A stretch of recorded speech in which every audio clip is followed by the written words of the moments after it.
one and the same now. Got that? Why? Because Horus was taken out and this white image was put in his place. The created creature, the Son, the S-O-N. Created creature. You got that? Yeah. Now, you've heard minister say that Jesus the Christ is the Son of Man. Is that right? Right.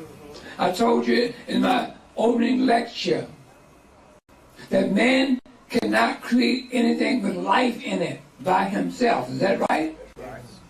Female can't create anything with life in it by herself. That's right. Okay? So therefore, if man created this Jesus of Christ, that's where it was created. By the Melchite Coptic Egyptian taking Horus out of that African ancient Egyptian divine triad and replacing Horus, this African Horus, the Son, the S-U-N, with the created creature, the S-O-N, this white image. So he becomes the Son of Man. Yeah? Become the Son of God. Yes. Just a moment. Let's not run ahead. I know you're all anxious to get there. I'm going to get you there. What you said so far was true, but I wanted in the time perspective and historical perspective. So you see what happened there at Nicaea? No one has ever told you this. Okay? They still say that in the churches today. Yeah, but they don't tell you. Moses. No, they call it the Apostles' Creed. Okay. The Apostles' Creed, the Homoousian Creed is something different. Okay, let's not debate. And the Nicene Creed, they're all pretty the same. It was called the Nicene Creed Nicene Creed. and the Homoousian Creed, the same thing. Okay, so let's keep it there, so I can continue without breaking the continuity of thought. Okay. We're going to come up to a time and answer session after I get through. And then any questions you have, you can bring it up then, okay? But let's get this with the essence. This is very important now. This is how this Jesus the Christ was created. Created, I said. And you're getting it right here in this classroom. Okay? So, the Homoousian Creed was created by the Melchites taking Horus, the son of Osiris and Isis, out of that ancient Egyptian divine triad. 3 African deities. One is replaced the Son, the S-U-N is replaced with this white image, the S-O-N. Yes, sir. Got it? And when that was done, they said that they made a creed called the Nicene Creed or the Homoousian Creed. The Homoousian Creed and the Nicene Creed is one and the same. God the Father, God being Osiris, God is Osiris and the Father is Osiris, right? God the Father, God the Son. The Son is now this white image, Serapis, right? Right. Because Horus, the African real son of Osiris and Isis, has been taken out. You got that? And this white image is being inserted now. That's called the Moses Creed. Now, 56 years later, the Roman government wanted to make the Moses Creed the creed of the Roman Empire. In order to do that, they wanted the secular community, the Coptic Egyptians living in the secular community, to accept that creed. They refused to do that. No, no way. Okay? So, 50 years later, here comes the most important ecumenical council that has ever been held on planet Earth. And we're going to go into that right now. It's called the Council of Ephesus. 431. The Council of Ephesus. This is what happened. Eutyches, the father of monophysitism. A monophysite is an individual that says that Serapis had an Osiris-like spirit, but no human nature. You got it? So you got Osiris-like spirit, but you don't have no human nature? You got that? In order to have a human nature, one has to be born through the body of a female. You cannot have a human nature born through the body of a dog, or a cat, or a baboon. It's got to be a female in order for you to have a human nature. Is that correct? That's correct. That was the argument by the monophysites. The monophysites only recognized the one Osiris-like spirit Spirit. in Serapis, the created creature, The spirit only. only, but no human. He didn't have a human nature. Okay. Nestorius was there. That's the real. Nestorius was a monophysite also. He did not accept Serapis having a human nature, nor did he accept the Theotokos. Okay? Now, the Melkite Coptic Egyptians did this at the Council of Ephesus in 431. In order to get Serapis a human nature, they went and took Isis out of her position. And they created a created creature called the Virgin Mary. Gave this created creature the attributes of Isis.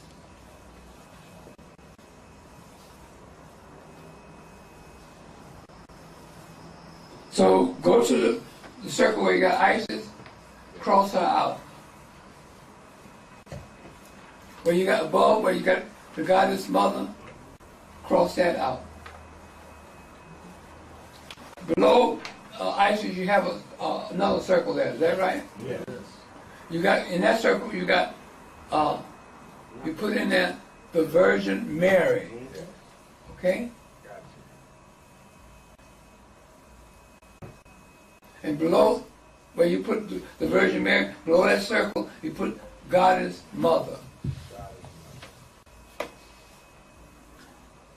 The Melkite Coptic Egyptians created this created creature called the Virgin Mary, gave this created creature, the Virgin Mary, the attributes and the Ka of Isis. See that? It's God. Ka is your spirit. Okay? So now, here you have this created creature called the Virgin Mary with the Ka of spirit of Isis. And here you have a created creature called Serapis, right? That has three Kas. The Ka of Osiris, and the Ka of Ra, and the Ka of Horus now. Because at the Council of Nicaea, they took Horus out, they gave Horus's Ka, spirit, to Serapis. You got it? Now, how are they going to make and give this created creature, Serapis, a human nature? Now, they created this created creature called the Virgin Mary with the Ka of Isis, the spirit of Isis. What they did with the two created creatures, they amalgamated the two creatures together. This Mary with the Ka of Isis in her, and Serapis with three Kas, Osiris, Ra, and Horus. They amalgamated together these two created creatures. And when that amalgamation was done, they said Now, this is the Christos. Now, Serapis has the complete Christos. Now, he's got that spirit of a female in him now because of the amalgamation. See, I'm getting to that. So therefore, Isis became the mother of who? Serapis. Got that? With that title of the mother Serapis, she has this title of Theotokos, which means the mother of God. That's what that word means, Theotokos. That's the only way he could become a god, right? Right, that's the only way he could become a God with a human nature. Have to have a mother. Got to have a mother. And this is how they did it at the Council of Ephesus. You see that? See? So when that amalgamation was done between the created creature, the Virgin Mary, and the created creature, Serapis, the Melchite Coptic Egyptians speaking Greek, because Greek was forced on them when Alexander the Greek came into Egypt. They said, now this is the Charistos. Charistos. Meaning, now Serapis has a spirit. He has a ka, a female ka. And now the word Charistos, which was spoken in Greek by the Coptic Melchite Coptic Egyptians, the Charistos in English means now this is the Christ. So Serapis is no longer what? Serapis no more, right? What is he? He's the Christ now.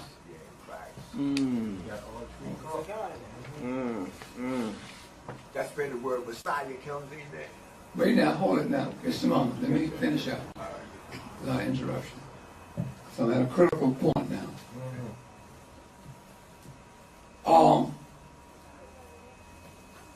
So is everybody following me? Yes. Nestorius said that he refused to accept the Theotokos, the mother of God, in Mary. See? So Serapis is no longer Serapis anymore. He is Christ.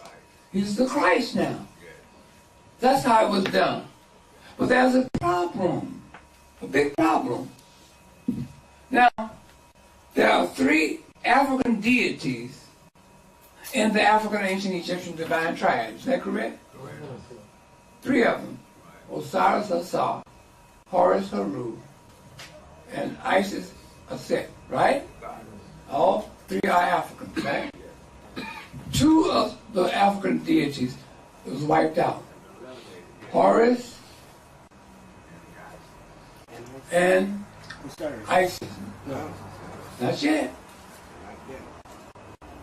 Horus was wiped out, the African. Isis was wiped out, the African. Horus was replaced with a white image, which was Serapis the sun. There's your hand. Isis, the African goddess, was replaced by a white image, the Virgin Mary. You got that? With her attributes. You got that? Now there's something wrong here. There's one deity left, right? In the African ancient Egyptian divine triad. But he is an African, isn't he? Now is the father of a white son who has a white mother. Is that right? It's very odd, isn't it? Then he has to be painted white. No. You know what they did, the Melchites did for him? They made him invisible. Right, spirit. The spirit. Right. Oh my goodness. Oh, that's why. That's Okay. the spirit. You got that? Got it. They made him invisible. Yes. The Holy Ghost. The Holy Ghost. Yeah. Yeah. You got it? Okay, open up your eyes and mind. That's what went on at the Council of Ephesus. Is that a circle? Huh? Is that supposed to be a circle under Osiris? The Holy Ghost? Yeah. Well, yeah. That's a good, yeah, you can put, Just leave it empty. It's invisible. it's invisible, so you can't make no circle. It's invisible. Just know. Just say invisible. The say it is right. The ghost, yeah. So that's how this Christ was created. That's how this Virgin Mary was created. You see? So I don't want to keep you any longer. I'm going to tell you one thing. You say, okay, you must want me to get through. Say, okay. It don't be that fast. Okay. I got one more thing to tell you that we're going to call it, we're going to go into questions and answer session. Okay. One more thing. Now that's how Christ was created from Serapis. That's how the Virgin Mary was created from Isis. And that's how Christ became the Son of God. Right? Now God is where now? Invisible. Because if you ask people to give you a description of God, you can't do it. He's a spirit. He's the heavenly Father. And all that other kind of stuff. You got that? Okay, now, that is the foundation of Christianity right there.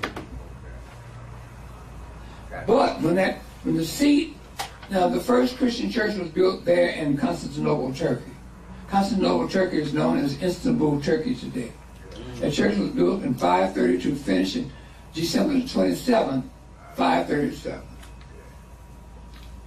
Built by Africans. Built by Africans.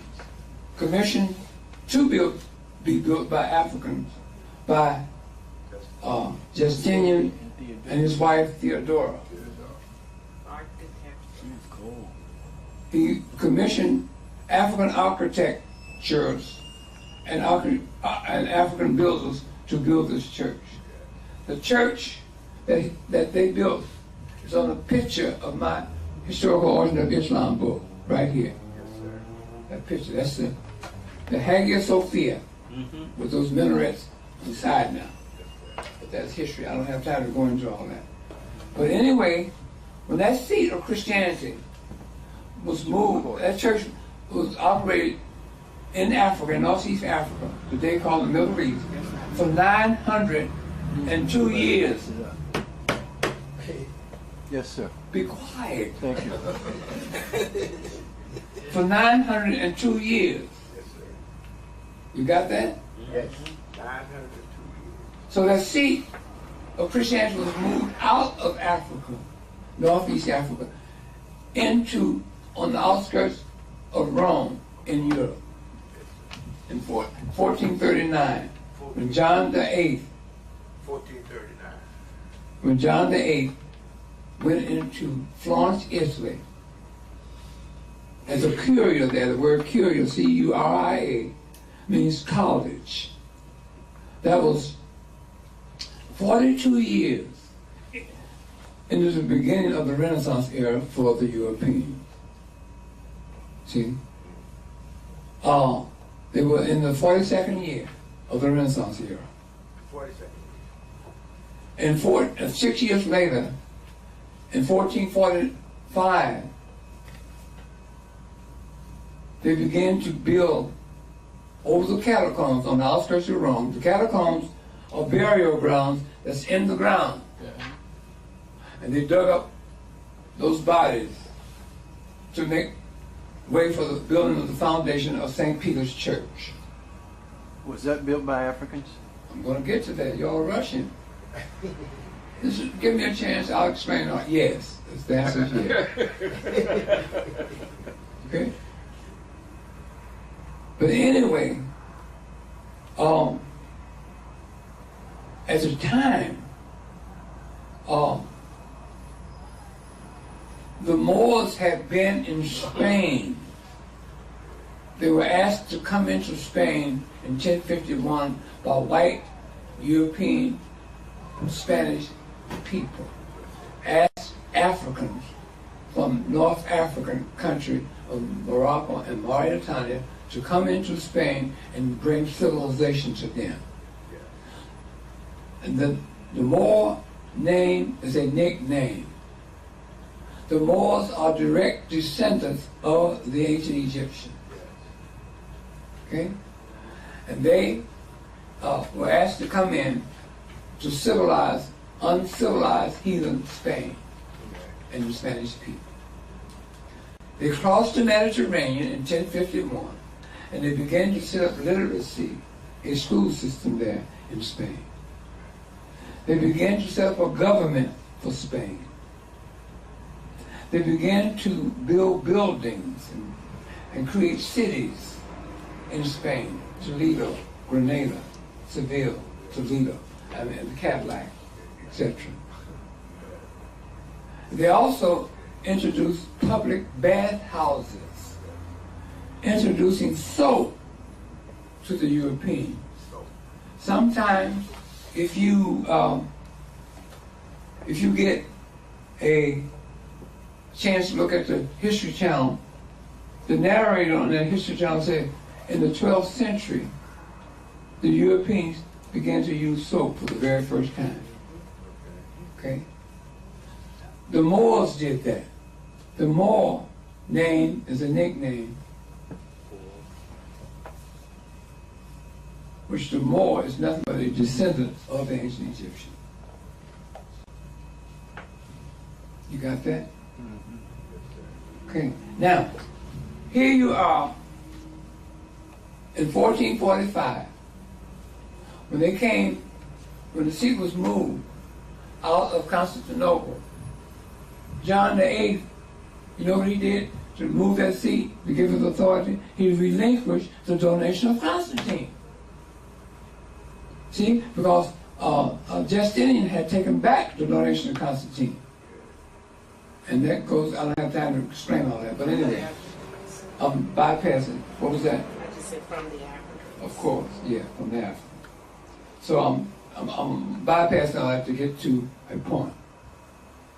So in 1445, the Moors had been in Spain for 394 years.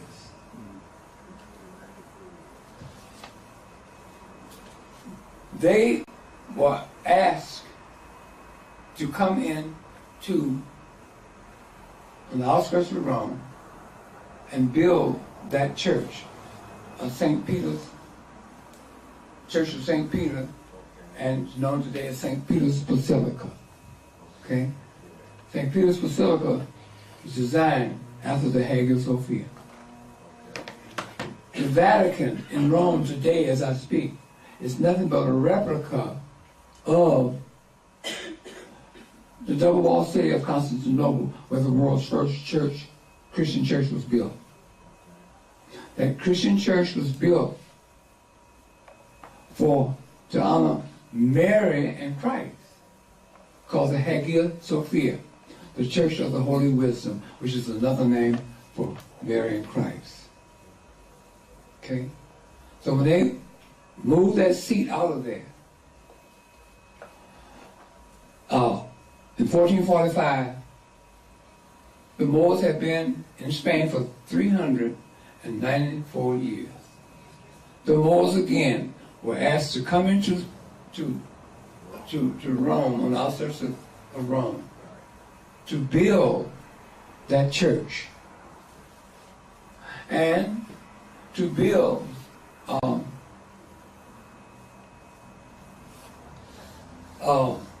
another institution, which is called the Sistine Chapel. Okay, they built the Sistine Chapel. And they built the world that St. Peter's Basilica and St. Peter's Church, 1445. Okay. Now, let's go back into Northeast Africa again, where the Hagia Sophia was built, the world's first Christian church. That church was finished December the 27th, 537. And for 902 years, over in Northeast Africa, in the double-walled city of Constantinople, they have a celebration once a year to celebrate the birth of that church, thereby celebrating the birth of Christ and the birth of the Virgin Mary. You got that? Now,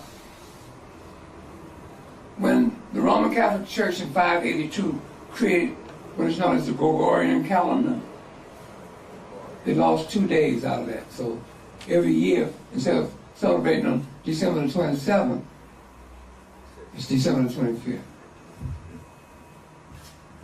Okay? Now, the Moors built those two institutions, St. Peter's Basilica and the Sistine Chapel. Now what happened, here come white folks now. The Roman Catholic Church allied with the government of Spain. That was their ally. And they created what is known as the Spanish Inquisition. You heard of the Spanish Inquisition? Mm-hmm. 1478.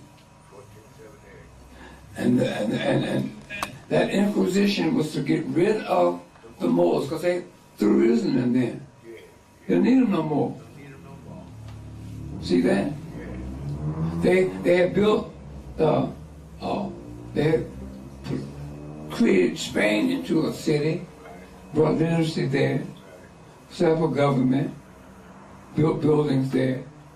Now they're over there in the Vatican, creating the Vatican. The Vatican today is nothing but a replica of the double-walled city of Constantinople. Okay? Building that second church, which is called St. Peter's Basilica today, creating that building, it's called the Sistine Chapel, where the Pope lived in that Sistine Chapel, and so forth and so on, which is the Vatican City. Okay? And so when the Inquisition came, it was a conspiracy between the Roman Catholic Church and the Spanish government. Now we need to get rid of The Moors. the Moors. Get rid of them. They created what is known as the Spanish Inquisition, and they also created the Roman Inquisition. Now what is the Spanish Inquisition? The Spanish Inquisition was set up by Ferdinand and Isabella, okay, in 1478 to get rid of the Moors out of Spain for racial and religious reasons.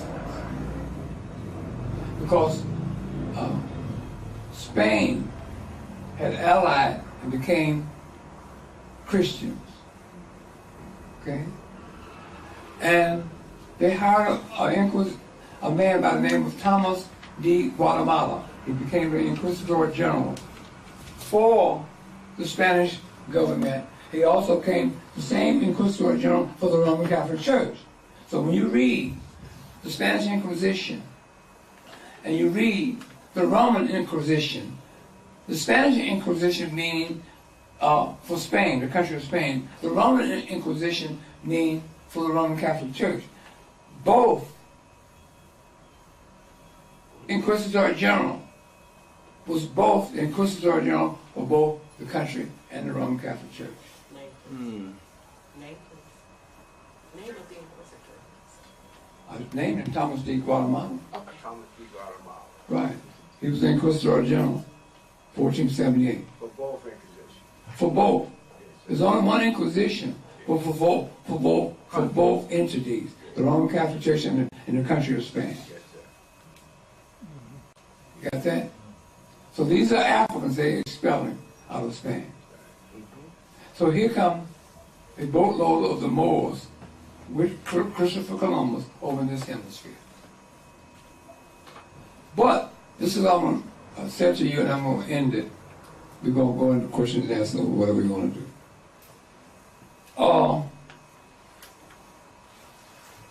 Christianity, as it is practiced today, and what the Christians are receiving today is they're receiving European, Western Christianity. You see that? Because they changed that whole concept of Christianity. They hired a man by the name of Leonardo da Vinci to live on the premises in the Vatican. He became the sitting resident artist for the Roman Catholic Church. And he created and painted a picture called The Last Supper. It's never been no Last Supper. It's nothing but a painting with a story attached to it. That story and the painting is fed to the Christians today. That this Jesus was sitting at a table eating his last supper with his 12 disciples, all white men. Okay? They didn't even have a Negro serving a family. Okay? All white men. See? So that's the Last Supper is on a painting by Leonardo da Vinci with a story attached. It never happened in real life. Okay? Then they tell you about the crucifixion of Christ, right? Who created the crucifixion of Christ? Leonardo da Vinci. He drew the crucifixion scene. And they attached a story to that. Say, oh, this Christ was brought before Pontius Pilate by some Jews who wanted this Jesus to be crucified. Oh, that story like that. They tell it to the Christians today. Then the same Leonardo da Vinci created and drew a picture of Mary Magdalene. Okay? Mary Magdalene. After Jesus was crucified, she went to the tomb of Jesus. And upon arriving at the tomb of Jesus, she noticed the rock was rolled back. The stone was rolled back. And she looked down into the grave where Jesus was buried, and it was empty. He had went on and ascended on into heaven to be with his Father God. That's funny, boy, you're right. That's laughable. But Christians believe that. So the whole scene of Christianity changed when that seat changed and went into Europe. So that's what I want to say to you all. Thank you all for listening. We can go into a question and answer session. I hope I didn't bore you. Not at all. Okay, and I only wanted 5 minutes, but you see how long I talk, right? Okay. So anyway, Didn't like Farrakhan. hey, there you go. One of his tricks. So I want to say to you all, Mayat Hotep, I love you, and I'm glad to be here among you. I'm humbled to be in your presence. Thank you so much for coming. And thank you. Yes, sir. Yes, sir. For those who want to purchase my books, they're up here, or tapes. I have plenty of tapes. For the Virgin Mary. Yeah. I heard just a moment now. I'm going to answer this one.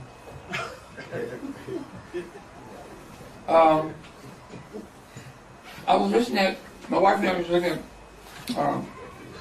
public radio, public television.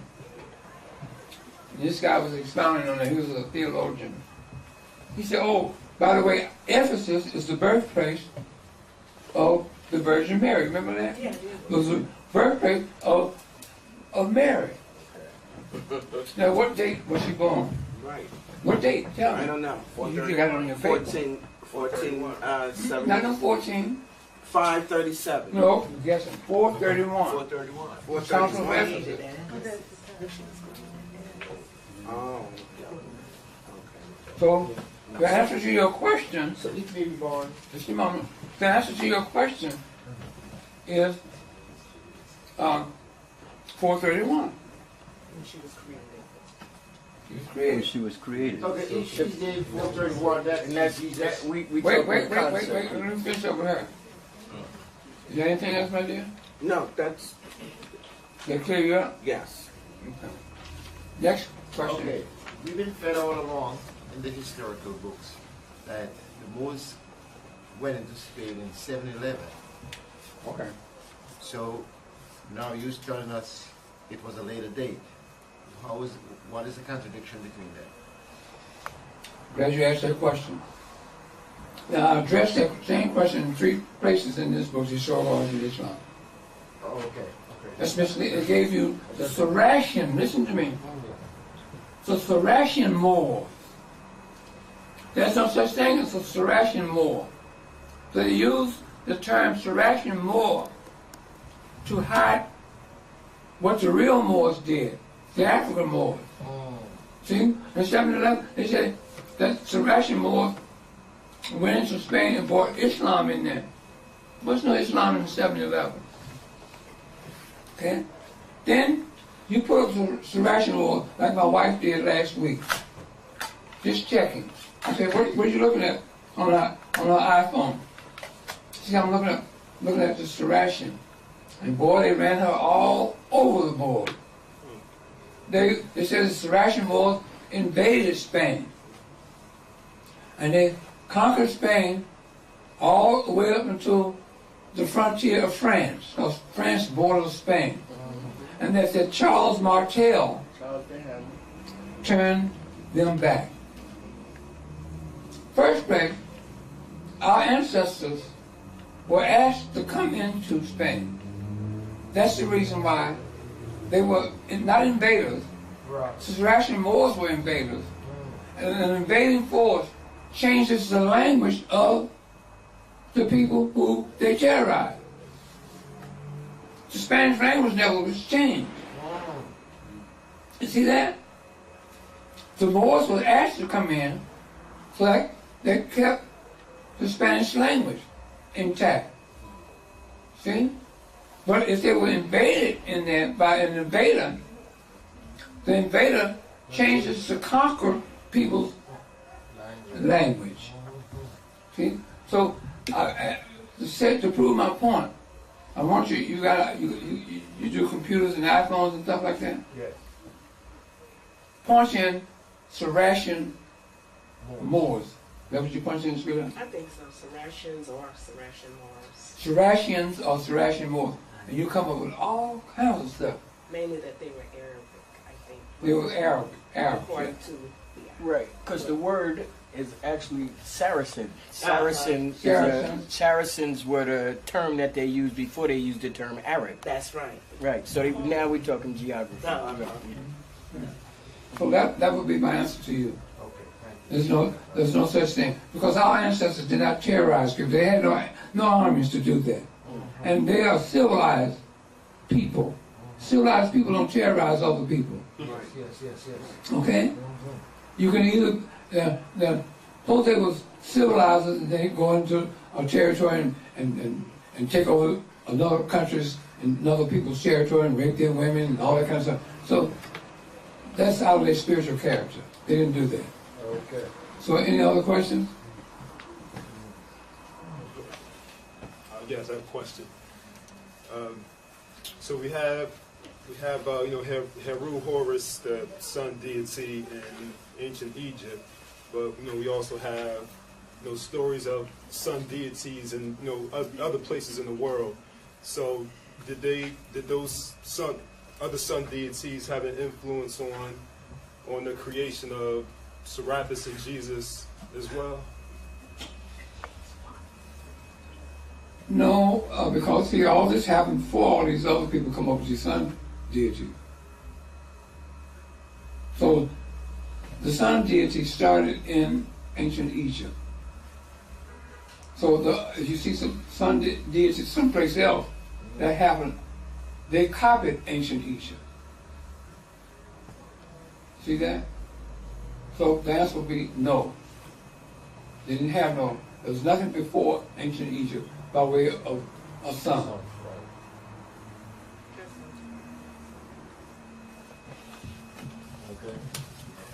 Okay.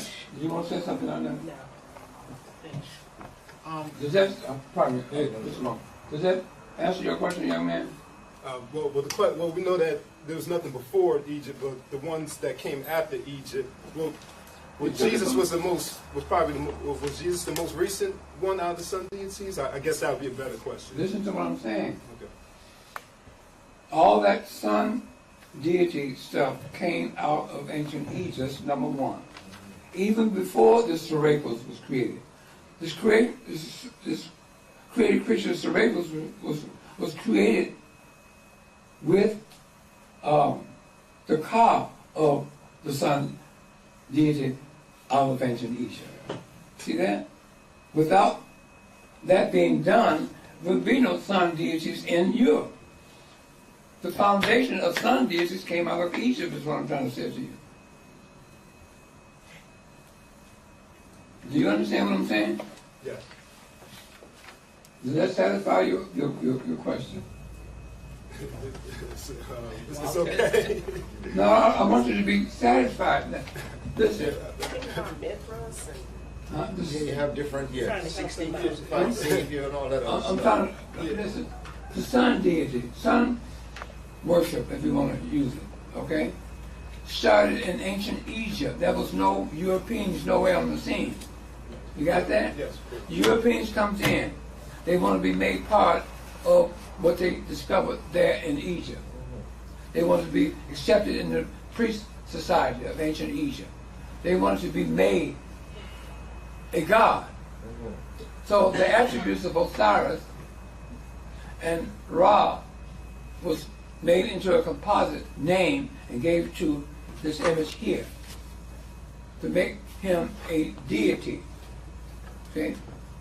And I explained to you at the Council of Nicaea how the third card was added, the sun, you see, of Osiris. So you had no sun deities before ancient Egypt. Why? Because ancient Egypt is the world's first and oldest civilization.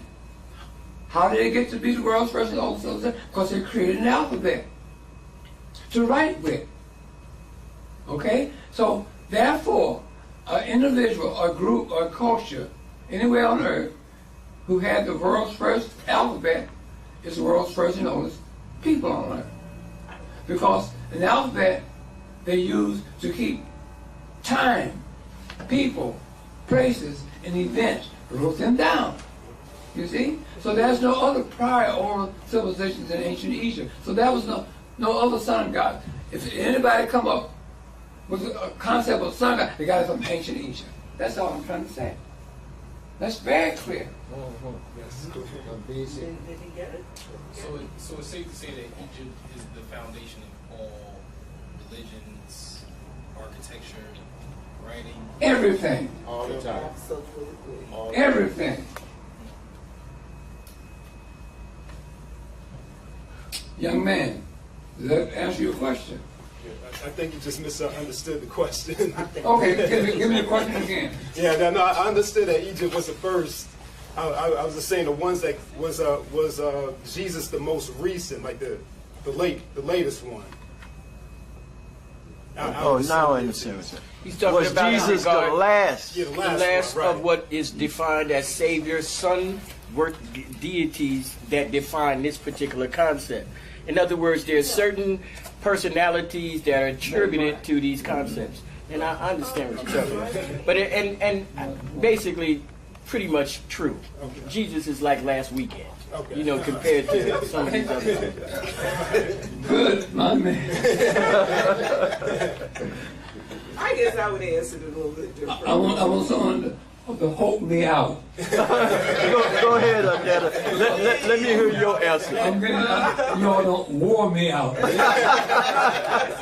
me Jump right up. answer the question. Another- Yeah, go ahead, The young Annetta. man. Okay. I guess a little bit of combination. You're answering what I'm kind of thinking. Because Jesus was not really considered the S-U-N. No, Remember, right. it got changed to the S-O-N. That's correct. And that's when the concept really changed. See, the Europeans, once the seat moved into Europe, their intent was to usurp that holiday and usurp Well, you could say usurp the images as well. Eliminate them.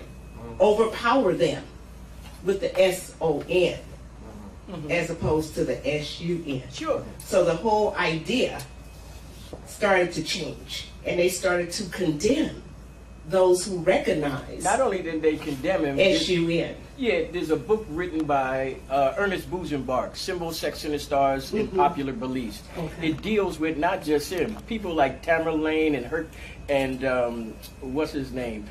Constantine, all these individuals were given attributed Right. because in order to recognize their miraculous, contribution to the Right. world, they had to be either this other son or savior Right. deity. You had- so they gave him those attributes. That's all I'm saying. Right. You had Mithras, you had You had Mithras, Apollo, Adonis, you had many. China, Krishna. It's all Some bunch even of them. put Osiris into that category. That's right. That's correct. But That's see, correct. they wanted to eliminate all of that.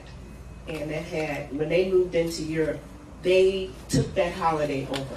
December 25th, that had always been recognized as a sun worshiping day That's right. as well.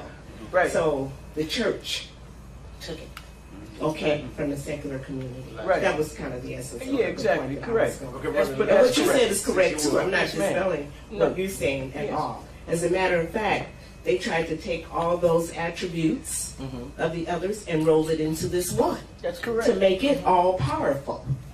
Okay? So that was the whole idea. And that's why today you don't hear too much about the Son God or anything like that. You hear about the Son of God. Okay? Well, the Different twists funniest on thing words. is that all of it happens in the same time period. So It does. when we talk about the winter solstice, or we talk That's about right. the vernal equinoxes and Easter, we're all talking about these celestial events that were Right. taking place in the sky Winter that solstice. became anthropomorphized by these personalities. He's right. He's right. It's nature. It's nature. You know, we talked more about that yesterday, about it being about nature. That's See, correct. but they have tried to condemn Right. that kind of recognition Right. of nature. But that's what it is. And you're absolutely right. So thanks for Which bringing also that. means we was ecological before anybody thought about being Absolutely. fancy ecological. I mean, taking care of the earth. Yes. You know. And we're just part of it all. That's okay, right. we're part of nature. So it makes perfect sense for us to recognize our position within nature as opposed to trying to set ourselves apart from it. Yeah, that's correct. Okay, 100%. so it's been a lot of perversion, and that was intentional Yes. to get the power over the people, okay, and to get us blind. They were saying even with the sun, the fact that they put the sun behind God's head, saying that through him you get like the rays, but the Egyptians always had the sun above. Absolutely. the head, giving it power over. That's right. That's what was head of the Ennead, Yeah. because there was a recognition that that was about life, things growing, the whole bit. So yes, there was a reverence for it because of all the different functions that it had, such as it being immutable. That's correct. Okay, and who do they tell you is immutable now? Jesus. Doesn't change. The unmovable. Yeah, they're unmovable. But no, that originated, that concept came out of the sun, the actual sun that we know, okay? And so if we can get back to that, we're going to be a whole lot better off too. So it's a lot of education that has gone. That's correct. But You I was still just running wanted your to books say too? what Professor Williams was saying in regard to ancient Egypt and the origin of the sun concept. One of the physical attributes of that was the Egyptians was the earliest individuals to identify a 365-day solar year. So obviously what that would indicate was their understanding of the processions and the movements of the earth in relationship to the sun was at its earliest point. You see what I'm saying? And then as places like so-called Mesopotamia and India and all of these acquired this particular information in regard to these celestial events taking place, then they acquired those concepts that in their environment or in their geography, they tailored them for their own personal use. It's like called the solar cross. You got the summer solstice and the winter solstice. No, well, so The manipulation and destruction of our civilization. Yeah. Then now you have all this terminology has changed. Yeah. And So you got a mixed bag going. On one hand, you got this Christ who's considered to be God by some. Not everybody believes that. Some believe that Christ is the Son of God, not God himself. Right. But that all grew out of what Alexander and his successors and our Melchite Coptic Egyptians did in the process of making the image of Alexander's lieutenant into a god. So they want some of this lost in translation. Right. Because then, if not, we would have to go back to the original Osiris, a black deity, ours. Yeah. They don't want that. That's why the conversation about spirits and things like that. Okay? Because to get rid of him, so that you won't think about him, and to disconnect him from this white image that they've created, and, well, two of them, the Christ image and the Virgin Mary, then you ask, where's the Father? Now, when we think of the Father now, what do we think? Heavenly Father. Invisibility. Spirit. No, it wasn't that way. It wasn't that way. But they've got us thinking that way because that's the way they want us to think. Oh, we don't think in terms of color. I don't see Jesus in like that. I think in terms of spirit. No. They created this image so that that's what would be before you. Themselves. Because the whole idea behind it was to try to make them into a god so that they could rule over Egypt. Because there was a process that our ancestors demanded before someone could be recognized, or, in order to rule over them. Otherwise, there was some illegitimacy there. Okay? But anyway, that's kind of in a capsule, but you get my idea. Keep on going. Okay? You're great. But anyway, that's how we get to the conversation about spirits as opposed to actually seeing the image of an Osiris or African deity. So what do you think the solution is? For us to educate our people. No, I mean, because me and my father had this argument all the time. Yeah, to educate our people. We really need to get to it. But we can't continue to go along with the system who wants to keep us dumbed down, uninformed. Say from now on, black people say that God is black. How does that solve our problems? What we need to do, really, is... Now, when we talk about God, what was the function of God? What was the purpose? We got to try to get back to some foundational kinds of things. Okay? I do think it would make a difference if we recognize the true power and the truth about ourselves, because in not knowing the truth about yourself, how can you fully be yourself and realize your full potential? You don't have a chance because that's been stolen from you. Okay? And you have folks like a Trump today. He thinks very little of black folks. Every time he thinks black people, he thinks they need to be police. Right. Okay? He can't get beyond any of that. Right. But what other place do you know that they have gone into and robbed graves? Not only did they rob graves, destroy them, because there's something of value there. They haven't gone into Europe and done the same kind of things. They've robbed us of our culture, our civilization. They've claimed it as their own, and that couldn't be further from the truth. Like you said, we've been over 2,000 and some odd years trying to civilize them. They've never understood us, our spirituality, and they still don't get it. No. That's why this world is in such a turmoil. Right. We need to take the leadership and get back to our principles of love, peace, justice, wisdom, truth. When I was trying to describe to you my uncles and my aunts, they had all that. Yeah, and I'm saying, see, some of us have never stopped fighting because we know deep down. Not everybody is that lucky to have that and to be able to hang on to it, because we do know some of our history, and who we are. I'll say who we are, not who we were, but who we are. And we've witnessed things that our folks have done to make this a better world, to civilize this world. When it comes to democracy, that's an African concept. That is not a European concept. Right. Justice, That's an African. that's an African concept.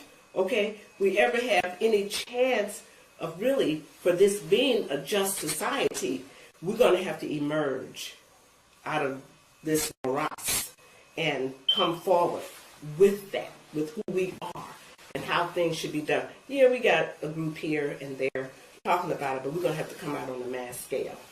Okay? And reclaim who we are. Okay? Try to recover who we are and put it in a proper perspective.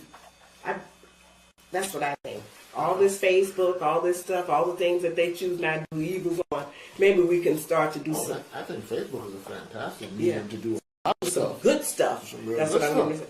say. Make it I good. was always opposed to the social media, but I've been I watching. was too, but I've been watching how effective it is. I'm like, I should take a second look at social media. we can use this. I'm looking at it now too, and saying, But I'm saying this this. is positive things. I'm saying this. Knowing and doing is such a distinction between it. Just teaching our folks the truth without somehow motivating action within them also. We have to try to do it all. We It has got to the both plan. be done. Yes, you're absolutely correct. Because knowledge, yes. Knowledge without action is right. Exactly. I was going to say it's essential, but it has to be backed up with action. But just to be out here like, Black Lives Matter, I'm all down with that. I'm down with Black That's Lives what Matter. we need at this particular time. But we need knowledge, additional knowledge. The problem with the black movement in general is that we've always gotten out and protested Yes. and shown the moral side of our ability, but we haven't taken the next steps. We never built an economic foundation for our movement to be able to do the things that we need to do to actually keep our people safe, secure, to keep our people with enough power to maintain the things that we're fighting for. Yes. When black people get out on the street, they protest, they get something, they become quiet. Folks manipulate the laws or whatever, take it back from them. We got to get back in the street and do it. There you go. They're not consistent enough. Yeah, and we need to get consistent, and we do have the economics to We do have it. economics, it's not fun. Bringing them together. It's not fun. I think the reasons why that we don't have that type of cohesiveness as one, this is what you're talking about. It's because we as an African people living in the United States of America do not have a nationality. That one nationality that we all, 50 to 60 million Africans in this country, can unify with. See, once you have a nationality, then you can unify around that nationality, and that gives you a foundation. Then you can come out with these different programs because you know who you are, you know who your ancestors are, you know the history about your ancestors. But now you're scattered because we don't know who we are as a human being, individually. You don't know, we have no nationality to unify around. We identify ourselves as being black, and black and Negro is synonymous, means the same. A name given to us Africans in this country by the Spanish and the Portuguese. Okay? What's also we have to realize that That's the only way we're going to ever come together is have a central national identity that we can identify with and say this is our nationality. And the greatest unifying force for us as Africans in this country that we can use and identify ourselves with is the missing link in the African diaspora, and that's the missing link of ancient Egypt. Okay? There's no one saying, well, there's not enough of us, saying that we are African ancient Egyptians. That's my ancestor. So we have to go get back to that, where our ancestors were cut off. Our greatness was cut off right there in Egypt. So we have to get back there, claim the ancient Egyptians as our ancestors, nationalize ourselves with that name and that identity and that culture, and go right back to where our ancestors, the ancient Egyptians' culture was cut off. Now, when you say I'm black, that's a color description. That's all it is, color description. Right. Okay?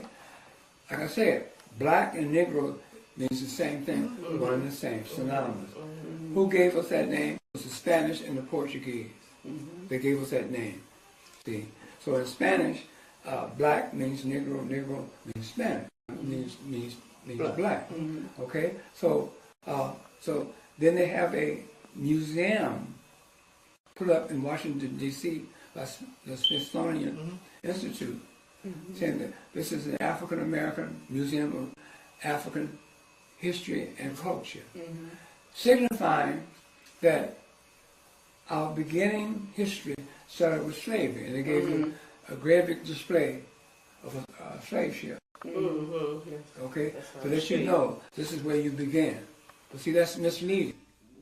Okay, our history did not start here in America. Our history started in ancient Egypt. That's who we are. Okay, and nobody is out here is claiming that because there's this missing link there. It's a missing spot, a chair, an empty chair at the table of nations, okay, to be filled by the descendants of the ancient Egyptians. And we've been torn away from ancient Egypt on purpose by the school system that we've been taught in this country. Do we have a national identity coming from Africa? No. Okay, that's what I'm saying. The only spot in Africa that is open for us is to claim is ancient Egypt. Because nobody is claiming ancient Egypt. Now let me give you an example of what I'm talking about. Let me give you an example of what I'm talking about. In 1997, I was asked by the Black Physicians Association of Cook County Hospital in Chicago to come and give a lecture during Black History Month. I did the lecture, and when they took me aside to pay me my honorarium, I made a suggestion. I asked them, can I make a suggestion to you? He said, sure, these are doctors, African doctors, black doctors, if you want to use that term. I don't use that term, but I use it for identification. I said, doctors, don't you think I would, as a suggestion, do you think it would be better for you and your group to call yourself the Imhotep Physicians Association of Cook County Hospital? I said, this way you'll be taking your identity back to Imhotep, who was the father of medicine, the first known physician on earth who came out of Africa, out of Egypt. And you be identifying with that culture and civilization. And will inspire questions and stuff like that. And he says, well, how do you know? This is a so-called black doctor, I mean, that term. It says to me, how do you know that we are descendants of the ancient Egyptians? I said, well, let me answer it this way. I said, now, do you think that the pyramids, or the great pyramid that was built in Egypt, that still stands there, was built by an African people known in history as the ancient Egyptians? He says, yes. I said, now, this was done during the time of antiquity. He said, yes, I understand. I said, during the time of antiquity, do you think that a people known as the Greeks lived? He says, yes. I said, okay.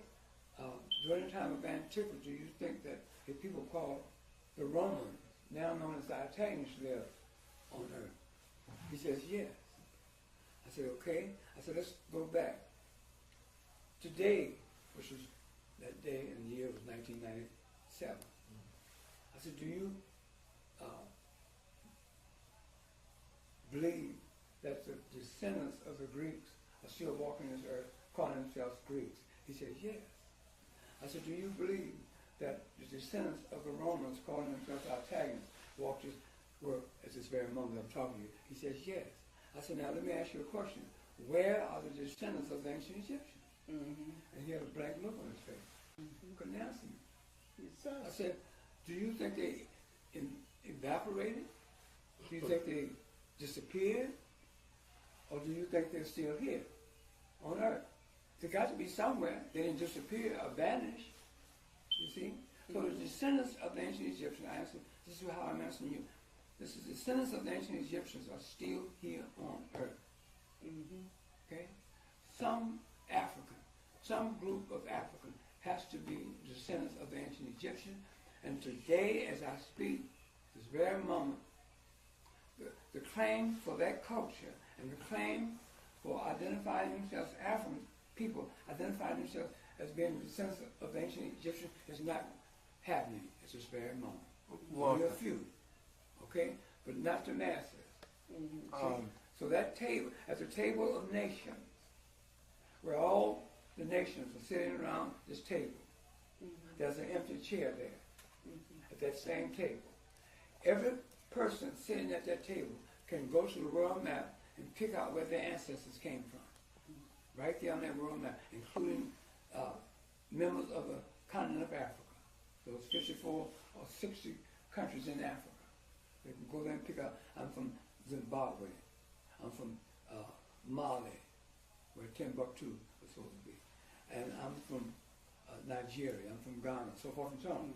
But now, who is going to claim and fill that empty chair at the family and table of nation of humanity today? Who's going to fill that? Who's going to walk in there and say, I am a descendant of the ancient Egyptians? That wild Arab who was on YouTube. Why are you guys trying to claim our ancestry?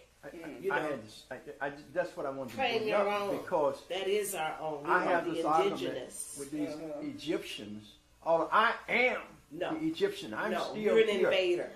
And Arab that's exactly what I is an told him. So invader, can you, not the you know, indigenous. you, Walter, this begins our interview. Clarify that. These Egyptians who are the Arabs that are in Egypt today claiming that they are the Egyptians and ancient Egyptians as well, because when you go to Egypt, they are your guides and everything, and they claim that they are the descendants of the pyramid builders and so forth. Can you clarify that for us, and you will answer his question as well? I have answered this question, but I will go a little further than what you were saying. Yeah, who are those Arabs that are in Egypt? Who are the Arabs? See, those Arabs that are in Egypt today and throughout what is known as the Middle East, such as Arabia, they're there, they're in Turkey, they're in Syria, they're in Yemen, they're in Palestine, they're in Egypt, they're in Libya, they're in Tunisia, they're in Algeria, they're in Morocco and Mauritania. All those countries along the Mediterranean, they're there, okay? Where did they come from? How did they get there? What year did they come in? They came in to Northeast Africa. Northeast Africa is known today as the Middle East, which is a political name to hide the fact that the land area and the countries that's in Northeast Africa is now being called a political name, the Middle East. Mm-hmm. Now, how did these Arabs get there? Where did they come from? Mm-hmm. Okay, they erupted out and through Iran. Iran is part of Northeast Africa. Mm-hmm. Okay, now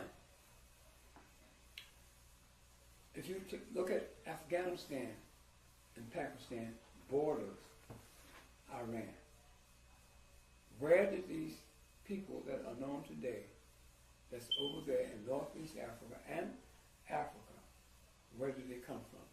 They came out of the Tora Bora Mountain of Afghanistan. They came out of the Caspian Sea area of Afghanistan.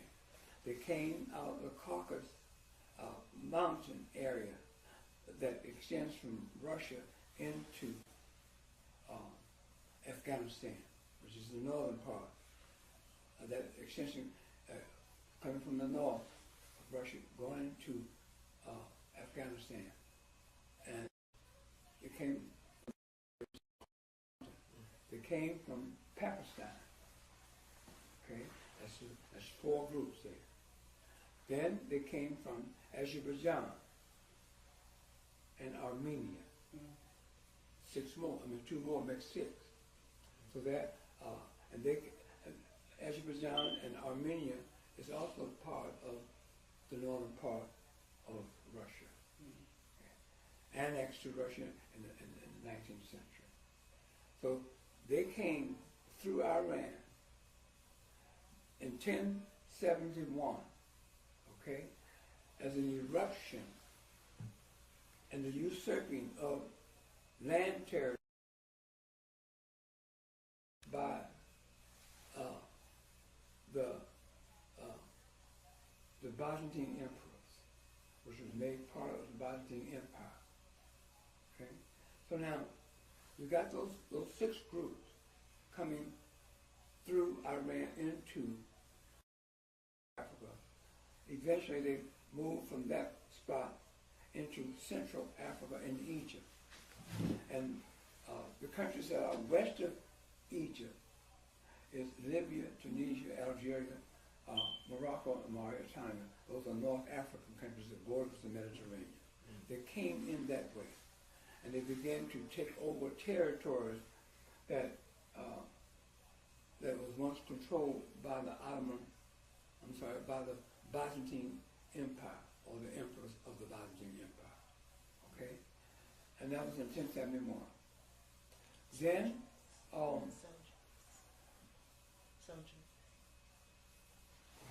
they were known in history as the Seljukian Turks. This is what they were, known in history as the Seljukian Turks. In 219 years later, you come up to the control of that same area by a group known as the Ottoman Turks, who overran their brethren, the Seljukian Turks. And they began to take over land area from the Byzantine emperors also. See? So you have that influxion and then influx of those Arabs coming into that land area over there in Northeast Africa and in Central Africa. And they are known today as the Ottoman Turks, the Seljukian Turks, the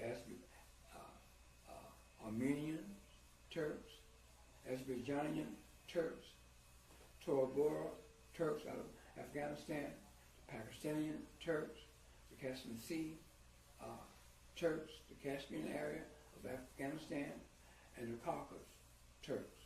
All of that makes up those Arabs over there today. Okay? And that would be my answer to you, Brother Clemson. Mm-hmm. Well, it has been said that the Arabs are a mixture of Africans and Europeans. What truth for that is to that? There's no truth to that. I would just open your eyes and know history, human history. Okay? Your eyes will tell you that they are not descendants of the African. Okay? An African is an African, a European is a European, a Chinese is a Chinese, and an Indian of India is an Indian, and a Mexican is a Mexican, and the African is an African. So therefore, you cannot get an African from what is known as an Arab.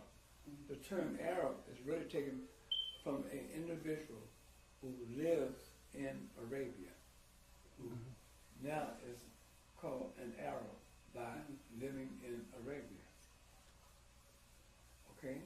And this takes you into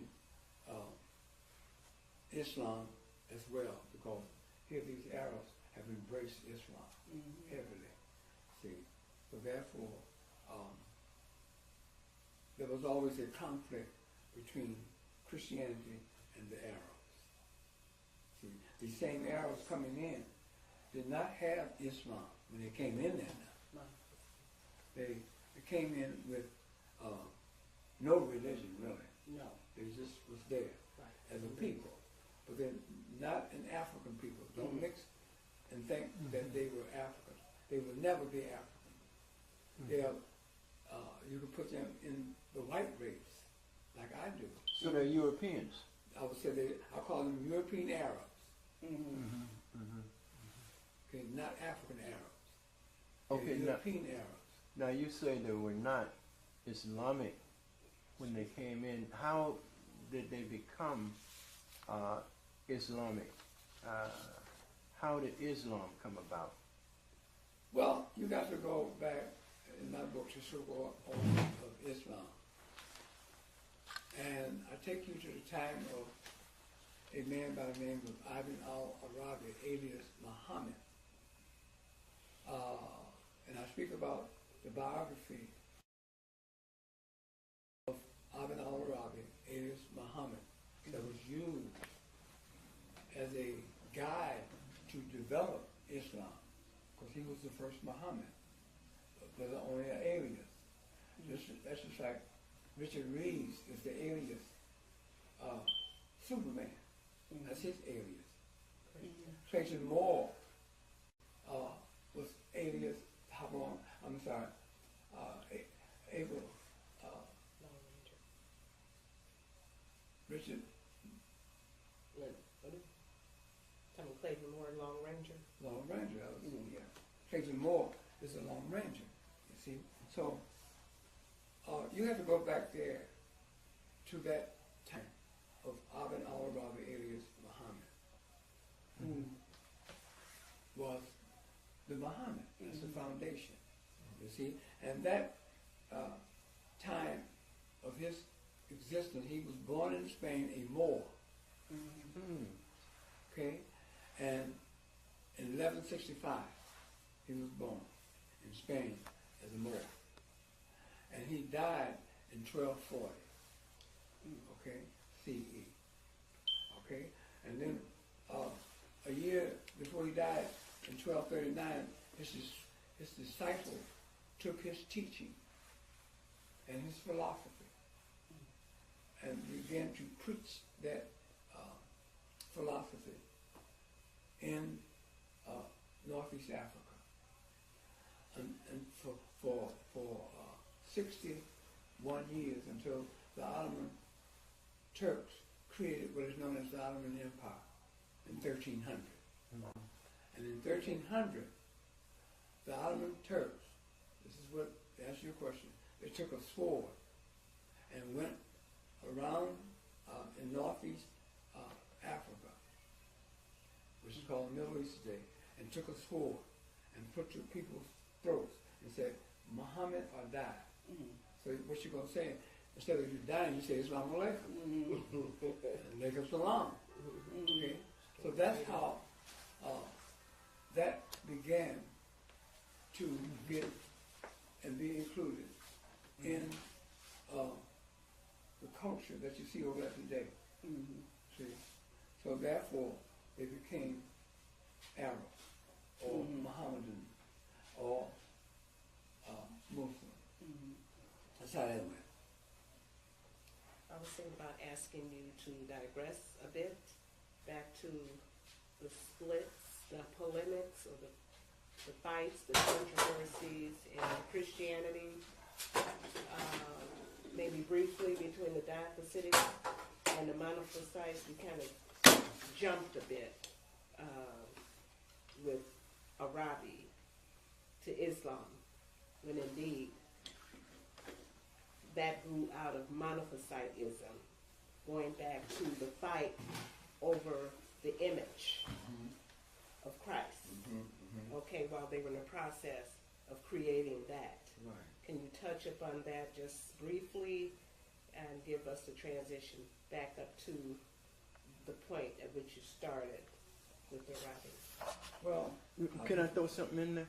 Because I had always heard that Islam came into North Africa in 642 AD.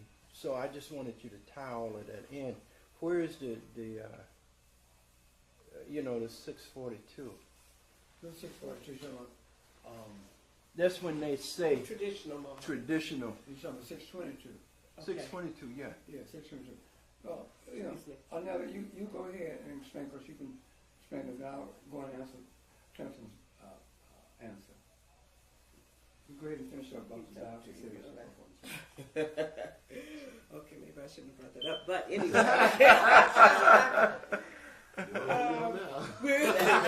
Come on, that's what I told you. Turn that camera on.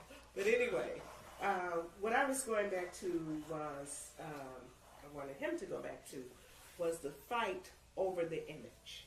Because in our community, you had the exterior Coptics and you had the Melkites who were battling over the attributes, shall we say, or the image of Christ. There were always these ongoing polemics. Okay, now, we talked earlier about Osiris being taken out of the divine triad. Right. And what they did, they took the attributes of Osiris and gave them to Serapis. We talked about Serapis or Osiris, okay? Which really is the image of Ptolemy I Lagi called Sotar, okay? But in taking two of the ancient Egyptian deities' attributes to try to make that image of Ptolemy into something that it really was not, because they had no good attributes. Remember, these folks came in as warriors, okay? They came in to occupy. They came in to take over ancient Egypt. They liked what they saw. They wanted to be a part of that. So we had this ongoing controversy, but they took two of the ancient Egyptian deities, which we just mentioned, Osiris, and they also took Apis, the sacred bull representing Ra. Okay, Osiris's father. Okay, the creator. Okay, so they took both of them to create Serapis, and that's how you get that name. And later they dropped the O just to be Serapis, to keep you from going back to Osiris, the African deity. Okay, so as what was happening, you had the exterior folks in our community saying, okay, you can have the Osiris-like spirit. Then you had those who were trying to make this creature also have a human spirit. Right. Okay, but really we're just working with the image. We're going to of Ptolemy, not as a human being, because like I said, they were trying to assign the attributes of the ancient Egyptian deities to this image to make it palatable to the citizens of ancient Egypt. Of course, they wanted everybody, not just a portion. I'm not trying to go into Memphis and all of that at this point, but my point is this. Then you had those who wanted to consider Ptolemy or this image as a human being, and you had resistance to that. And you had those saying, no, we'll accept that you've given this creature the attributes of Osiris, but we will not accept that this is a human being as well. Okay, so that's how the battle went on. So in history, you will see these two factions also being identified as Diaphysitics. Di means two. They accepted that the image had a human-like spirit and an Osiris-like spirit. Then you had a group who only accepted that it had an Osiris-like spirit, and they're known in history as Monophysites. So you had this ongoing battle between Diaphysitics and Monophysites. Okay, so this went on, we're talking years, because you had those in the community who were battling, said, no, we will never accept this as being any more than a creature and with the Osiris attributes. That's it. Okay, but you could say that they're the ones who eventually maybe won out. We'll get back to that. But the Monophysites said, okay, we'll just split off. Now, do I need to get into areas at all? But anyway, you had this back and forth discussion about creature, human being, and that sort of thing. So I have to kind of keep up with my own thoughts here. So anyway, eventually what did happen, you had a split in the community. You had those who believed in the two natures, and you had those who believed in the one nature. And the folks who believed in the one nature, you could say, split off, and eventually from who were the Monophysites, they're the ones that became connected or identified with what you spoke about, what Walter spoke about earlier, Arabi, philosophy that came around much later. So the point there is, this group over here accepted the Osiris-like spirit only, the Monophysites, who eventually became monists, which was the philosophy of Arabi, alias Muhammad. Okay, Arabi was alias Muhammad. He was a philosopher, one worthy to be praised. That's where you get your Muhammad from. Okay, not the 622 traditional Muhammad.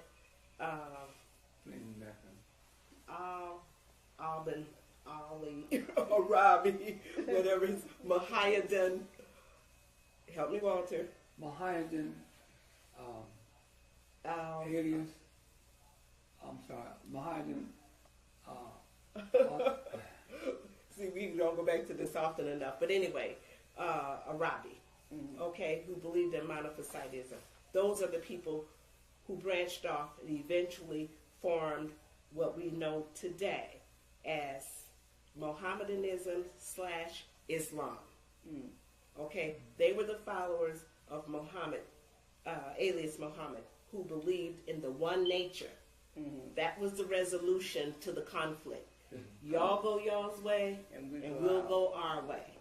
And what you have with the Diaphysitics is what we know today as the Christians. Okay, so these are the folks who accepted the created creature having an Osiris-like spirit, as well as a human nature. And there's more to be said about how it got a human nature. Another whole process with the dismantling of the ancient Egyptian divine triad, which we think of today as a trinity. Okay, they broke that up, and today we have a perverted trinity in place of the original divine triad. Okay, but they took the mother out of here in order to give what they had created a human nature, because this image could only be accepted really as a god if it came through the body of a woman, if it was real human being, not spirit, none of that. So they go through this process to try to make this happen, which eventually would become invisible to the rest of the world. They're going to go through this process, put in all these creeds and mandates, and expect it to be accepted down through history. That's the point here. So these are your Diaphysitics, these are your Christians, and these are the people who said, okay, one nature, that's it. They became monists, well, Monophysites first, monists, and then they became Mohammedans, eventually becoming believers of Islam. Arabic, those one of the definitions is those who fully embrace Islam. Yeah, that's true. So- And, you got that monist Yeah. definition is very important here because Ivan Al-Arabi that she was speaking about practiced monism. Okay, monism is a term, and you can look it up.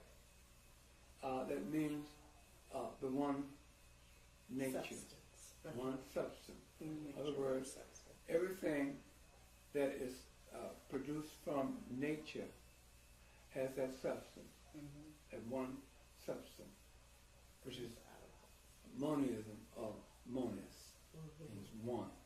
So you find that being taught in today's Islam. But what she was talking about was really how today's Islam came about, which was created by Jews from the AIU, Alliance Israelite Universal of Paris, France. Okay? But they used Ivan Al-Arabi, Idris Muhammad, life and biography to create what is known as Islam. See, when people want to come and debate me about Islam, I say, now, which Islam are you talking about? Because you got two. You got Mohammedanism and you got today's Islam. Now, Mohammedanism has been out there from 1300, enforced on people by the Ottoman Turks in 1300 when they took their sword, like I mentioned before, and put it to the throats of people living in Northeast Africa and Central Africa. Muhammad will die. In other words, do you accept Muhammad or you want to die? Quite naturally, nobody want to die, so they say Islam alaikum. You see? What was the religion they were trying to convert them from? Huh? What was the religion they were converting them from? It wasn't converting from no religion, trying to convert them to one for control. See, as long as you believe in a religion, then you can be controlled. You see? Because they can control your thinking and your action. So when they were saying Islam would die, it wasn't people who had a different No, faith. Muhammad will die. Muhammad, do you accept Muhammad or die? That's the ongoing cry. Yeah, which later became Islam. Which later became Islam. So I was saying about the AIU, Alliance Israelite Universal of Paris, France, in 1870, sent a group of Jewish scholars over into Syria to create a book, a literary book called the Quran. They took the foundation of Mohammedanism, remodeled that theology, and create today's Islam for the Arab world over there.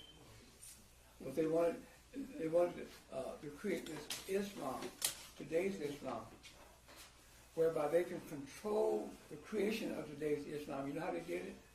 They took Abraham, the biblical character Abraham, and inserted Abraham into the making of that Quran, which you have today.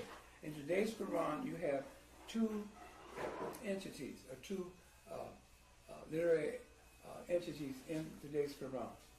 Okay? You have interspersed throughout today's Quran, you will have Jewish literature. Interspersed throughout the Quran today, you have Christian literature in there. Mark, Matthew, and Luke, and so forth and so on. So that Quran was created beginning in 1870 by the Jews that were sent over there from the AIU. Okay? What's AIU? Alliance Israelite Universal of Paris, France. Sent a group of scholars into Syria. Like I mentioned, telling my group here, that they are the ones that created today's Quran and today's Islam. See? But before that, you had Mohammedanism, and they took Mohammedanism and remodeled it, and they inserted Abraham in there to tie in the three major Western religion, Christianity, Mohammedanism, Islam, and then Judaism. See? So in order for them to control that, they had to go there into Syria and create a Quran, which is literature for the Arab world, who did not have any literature for that part of the world. And they did not have any literature for Mohammedanism. In my book, Historical Origin of Islam, I take you to a chapter where it says how they use the life and the biography of Ibn al-Arabi to do that. Okay? So, it is very fascinating when you know history, study history, and follow the guidelines by way of dates. It's very important to know dates, because dates gives you the five disciplines of history. The five disciplines of history is time, people, places, events, and literature. You need the literature to record the time, the people, the place, and events. And to sustain the religion. And to sustain the religion, like you said. So that's what I have to say on that. Another, you want to say anything? No, the only thing that really came to mind when you were describing how the Jews put all this together by making Abraham the central figure, being the progenitor, since he's the father of Ishmael, who is considered the progenitor of Islam.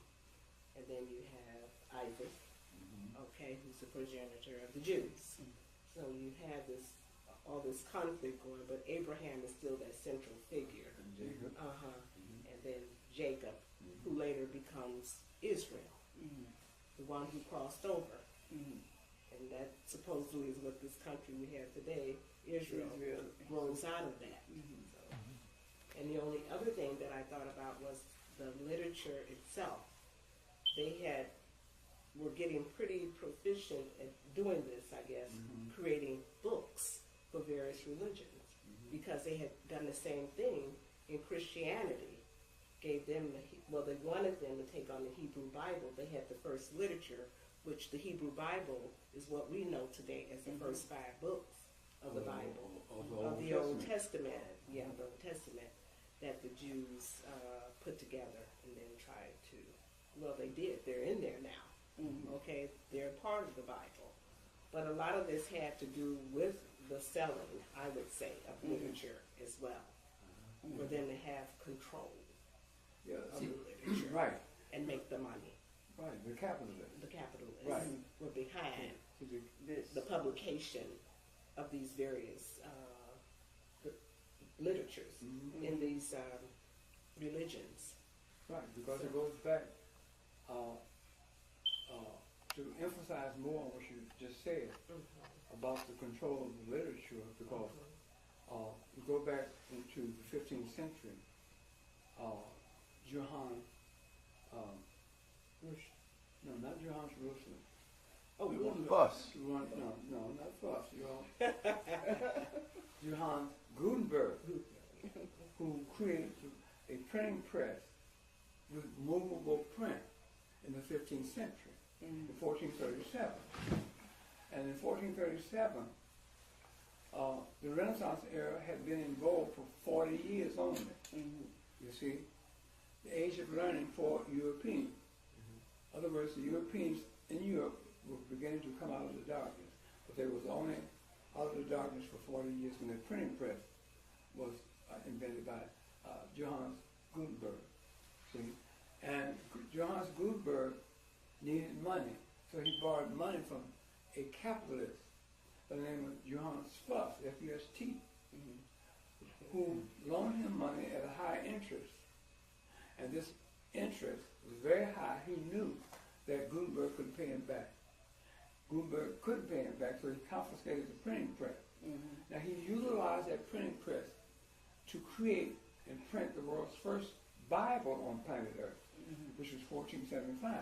But in 1475, was 30 years after the creation of the Vatican on the outskirts of Rome, because the seat of Christianity, the first seat of Christianity, was in northeast Africa, in Constantinople, Turkey, which is known as Istanbul, Turkey today. And that first church was named the Hagia Sophia, the Church of Mary and Christ. Okay, that church was created and built from for the insistence of Justinian and his wife Theodora in 532. By Africans. By African architects who drew that church and who built that church. Now, if you get my book, The Historical Origin of Islam, on the front cover of my book, you see a picture of the world's first Christian church, the Hagia Sophia. And you also see minarets next to it, but that goes into another history. But now, this church that Justinian and his wife had these African architects design, African builders to build, started in 532, finished December the 27th, 537. Okay, and they finished that church. And that became the first seat of Christianity, the Church of Mary and Christ. Because Mary and Christ had been created and invented at the Council of Ephesus in 431. Okay, so that was in 431 until the building of this church. We're talking about a time of 101 years later. And here comes this church. After Mary and Christ was created at that council meeting, the ecumenical council meeting of Ephesus, 431. Okay? Now, when the Ottoman Turks, who came in and began to usurp land territory from the emperors, the Byzantine emperors, in 1300. They took and confiscated all their land, all in northeast Africa, all in Central Africa, such as Egypt, Libya, Tunisia, Algeria, Morocco, and Mauritania. They confiscated that. They also went into the Balkan areas of Europe, Bulgaria, Yugoslavia, Hungary, and so forth and so on. They began to usurp that land area. That was all part of the Byzantine Empire. So now, here you have the Byzantine emperors are now only isolated and located in the double-walled city of Constantinople, today called Istanbul, Turkey, where the Hagia Sophia was built. Okay, now that church had been in existence before Mohammed II took a cannon and blew a hole on the side of that wall to enter Constantinople in 1453. That church had been in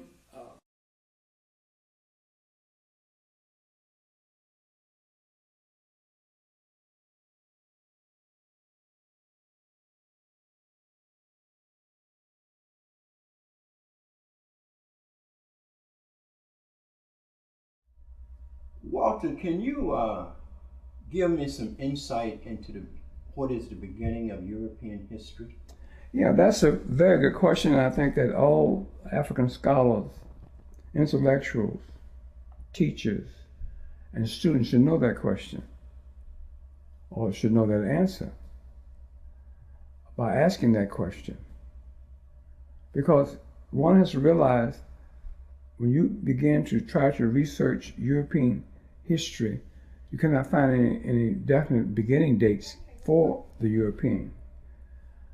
But you have to look at the time that Alexander came into Egypt in 332 BCE. Okay?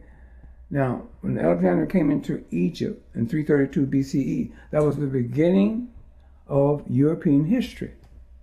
Because history consists of 5, I call it ingredients.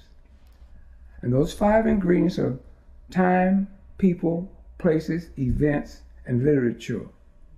Literature is very important because literature is used, or a writing system to create literature is used to document time, people, places, and events.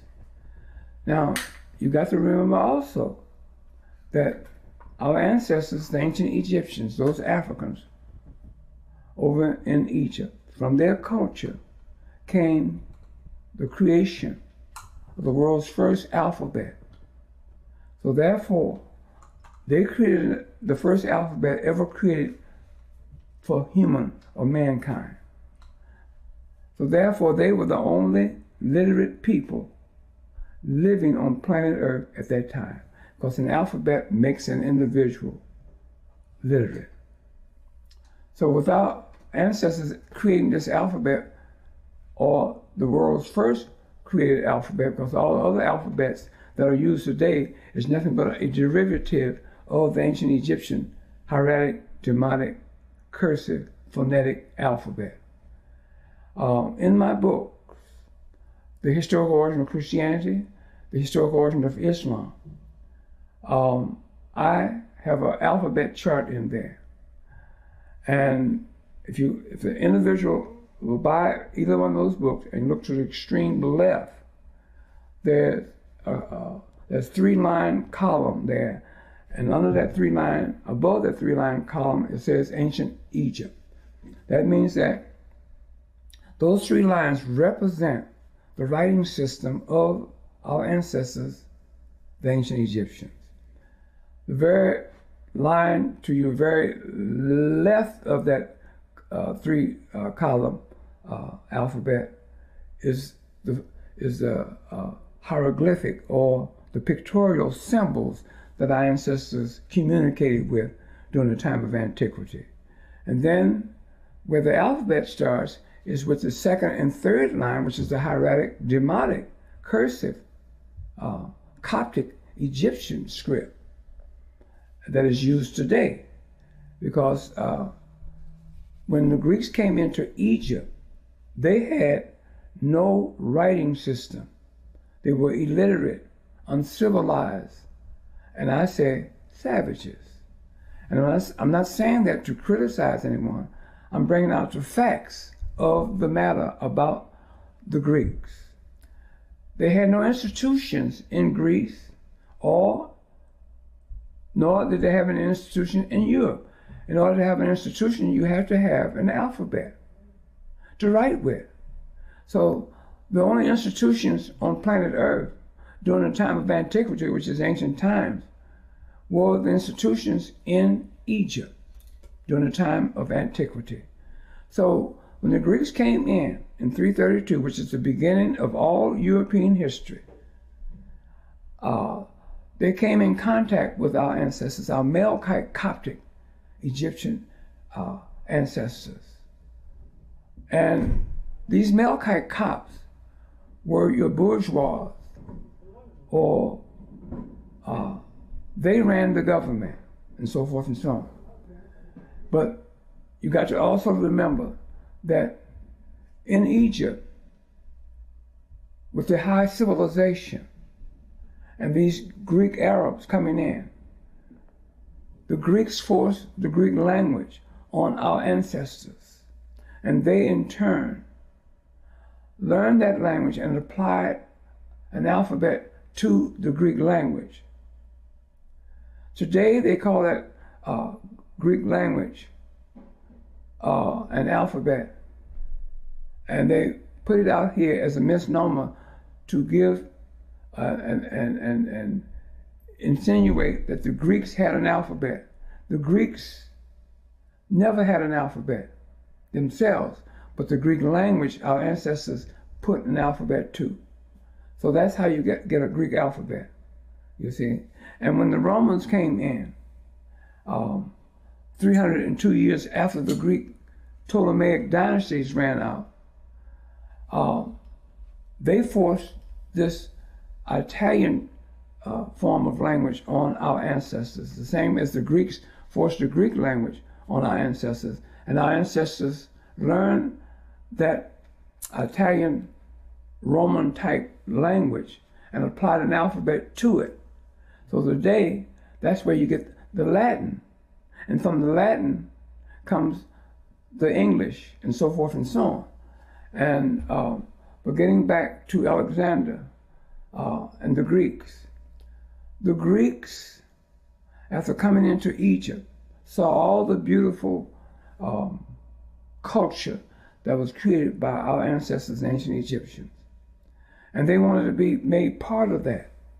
But in order for them to be made part of, they knew that they had to get accepted by the ancient Egyptian sacred society. So they set out to do that. They were rejected because our ancestors, the ancient Egyptians, never race mixed with other races. They didn't do that. And so they were rejected from it. So Alexander lived 9 years after coming in 332. In 323 BCE, he died. Now remember, BCE dates are counted down. BC dates are counted down. The dates that we live in are counted up. Right. So therefore, I want the listening audience to know the difference between BC dates and the dates that we live in today, after the Common Era or the AC dates. Mm-hmm. You see? So now, he died, and they had a Dio Duce meeting. Dio Duce means that word means successor of Alexander, and it was voted on that at this meeting, the Dio Duce meeting, that Ptolemy I, Lagi, called Soter, would be in control of Egypt. Okay, and this is in 323 after the death of Alexander. Now in 320, he tried to get his image put into and accepted by the sacred society or the sacred temple society in Egypt. Mm-hmm. Still rejected. But he found a member or a temple in Memphis, Egypt, where the members, the priests and priestesses took two of their gods, Osiris and Apis, and gave him the name of Osirapis or Serapis. And he, with the attributes of Osiris, you see, Apis is the bull representative of Ra. Osiris is one of the African deities in Egypt.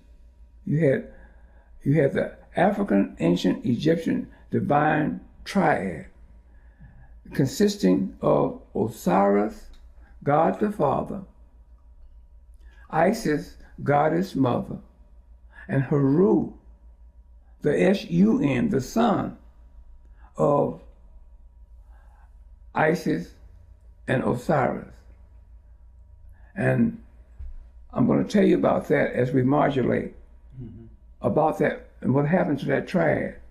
The triad is used today. Now, getting back to Ptolemy I, Lagi, called Soter in 320, his image was made into a supposed deity. And once that was done, and like I mentioned before, how it was done, it was by this group of priests and priestesses in Memphis, Egypt, taking two of their gods, Osiris and Apis, the bull representative of Ra, which is attributes of Osiris, and giving it to this Ptolemaic ruler. Ceremoniously. In a ceremonial way, yes. And he became Osirapis And he also took the O out and said it's Serapis. Now, he is called Ptolemy I Lagi Soter, S-O-T-E-R, means Savior. How did he become and get that name of Savior? Well, at the Diadochi meeting, you had the army generals of Alexander that after he died, after the death of Alexander in 323, they had this Diadochi meeting to see who was going to be in control of the territories that Alexander had taken over. You had the Ptolemies in Egypt, and then you had Seleucus Nicator in Syria and Turkey, which is Northeast Africa. Today it's called the Middle East. So the meeting was held in Egypt. And when he went to that meeting, I'm talking about Seleucus Nicator, so they can see who's going to divide up Alexander's so-called territory. And it was decided that Ptolemy I, Lagi, would get Egypt. It was decided that Seleucus Nicator would get Syria and Turkey. Okay? Now, once that happened, when he went back to, I'm talking about Seleucus Nicator, when he went back to Syria and Turkey, he found out that he was overthrown by one of his lieutenants that he left in charge there, Antigonus, who overthrew him. And what he did, Seleucus Nicator went back into Egypt and told Ptolemy I Lagi what had happened to him. So Ptolemy I Lagi got his army together, and they went in to Syria and Turkey, and he overthrew Antigonus and gave back that territory of Syria and Turkey to Seleucus Nicator, and he set up what is known as a Seleucus dynasty. You see? And that's how Ptolemy I Lagi got to be the savior. He saved that part of the world and the country of Syria and Turkey for Seleucus Nicator. So he became the savior. Now the savior is very important because the savior is used in and connected with Jesus the Christ. That Ptolemy I Lagi called Soter, mentioning, like I mentioned before, was given the attributes of Osiris and Apis. Today, he's worshipped on that cross as Jesus the Christ. People have to really understand that. And in my two books, The Historical Origin of Christianity, Historical Origin of Islam, I walk you through the progression of that, take you through the council meetings and so forth and so on. But that's how that was done. See? And then I was 13 succeeding Ptolemies after Ptolemy I, all the way down, in all, it was 14 of them. 14 Ptolemies in all, you see? And that takes you all the way down from 332, from the entrance of Alexander into Egypt, all the way down to 302 years later, 30 BC, when the Romans came in. That's when they came into Egypt and took over from the Ptolemies, you see? So you have to, that's the beginning date for the Romans. And the ending date for the Romans was when the Ottoman Empire began in 1300, you see? So, what was the Ottoman Empire? I mean, what did it consist of in terms of territory and ideology? Well, the territory that they took over, the Byzantine territory, which consists of Egypt, Syria, Turkey,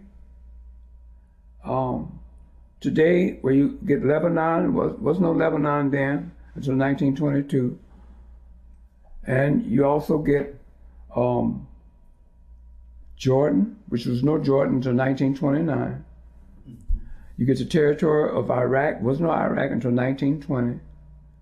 You get the territory of Kuwait, was no Kuwait until 1920. And you get Iran, and you get Arabia, and you get Yemen, and you get Palestine, and you get all of the North African countries along the Mediterranean. You get Libya, you get Tunisia, Algeria, Morocco, Mauritania, all those, that was all the Byzantine Empire. Then you go up into Europe, into the Balkan areas of Europe, okay? Bulgaria, Yugoslavia, Albania, Hungary, Romania, all that was part of the Byzantine Empire, okay? And then you go into the southern part of Russia, Azerbaijan, Armenia, up in that area, you see? So that was all their territory until the Ottoman Turks took over their territory in 1300, which is the 14th century. They took over all that territory there, away from the Byzantine rule. Which ruled from what time to what, from what period? Who's that? The Byzantine Empire. The Byzantine Empire ruled from 30 BC until 1300. So that was Roman. Roughly about 1,000 years. Okay, so that was primarily the Roman. I'm sorry. 1,600 years. I'm sorry. 30 BC, and you add 1,300 to it. You got 16,600 years. Okay. All right. So that was all the Roman territory. That was the Roman territory until the Ottoman took over. Okay, who were the Ottomans? Well, the Ottomans began to overrun the Byzantine Empire, or take territory from them, starting with the Seljukian Turks, or the Seljuks. And their time was 1071. They erupted out of Iran. Now, where did they come from? They came from Afghanistan and came from Pakistan. If you look at a map, Afghanistan borders Iran. Iran is in Northeast Africa, misnomer to call it Middle East. Okay? And they came out of Pakistan. Pakistan borders Iran. See? So you have that eruption in 1071 coming in and invading and taking territory away from the Byzantine emperors. That's the reason why Alexius I Comnenus in 1096 called for the First Crusade to come there to try to save his territory and try to save Christendom. You see, where the world's first Christian church was built, there in Constantinople, Turkey. The world's Christian churches, the Church of Hagia Sophia, built by African scholars, commissioned to be built by African scholars and African architects to design that church in 532, and they finished in 5 years, 537. But getting back to the Seljukian Turks, they came in with different dialects. You see, they came in what is known as the Arabic dialect, or a Arabic dialect, because there's no one defining Arabic language that you can say, this is Arabic, you see? So they came, that's where they came from, Afghanistan, Pakistan, and they began to erupt in that area in 1071, you see? Who, ethnically though, who are the Arabs? Well, the Arabs come from different parts of the world. You got Azerbaijanians, they are Arabs, but they speak a different dialect. Armenians are Arabs. They lived in that area. The Armenians lived in Turkey. Azerbaijanians lived in Turkey, and they lived in Arabia, and so forth and so on. You see, but they came out of the southern part of Russia.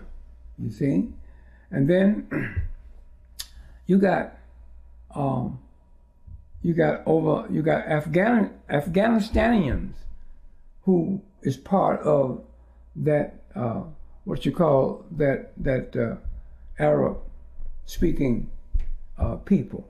They came in with a Afghanistanian dialect, a Caspian.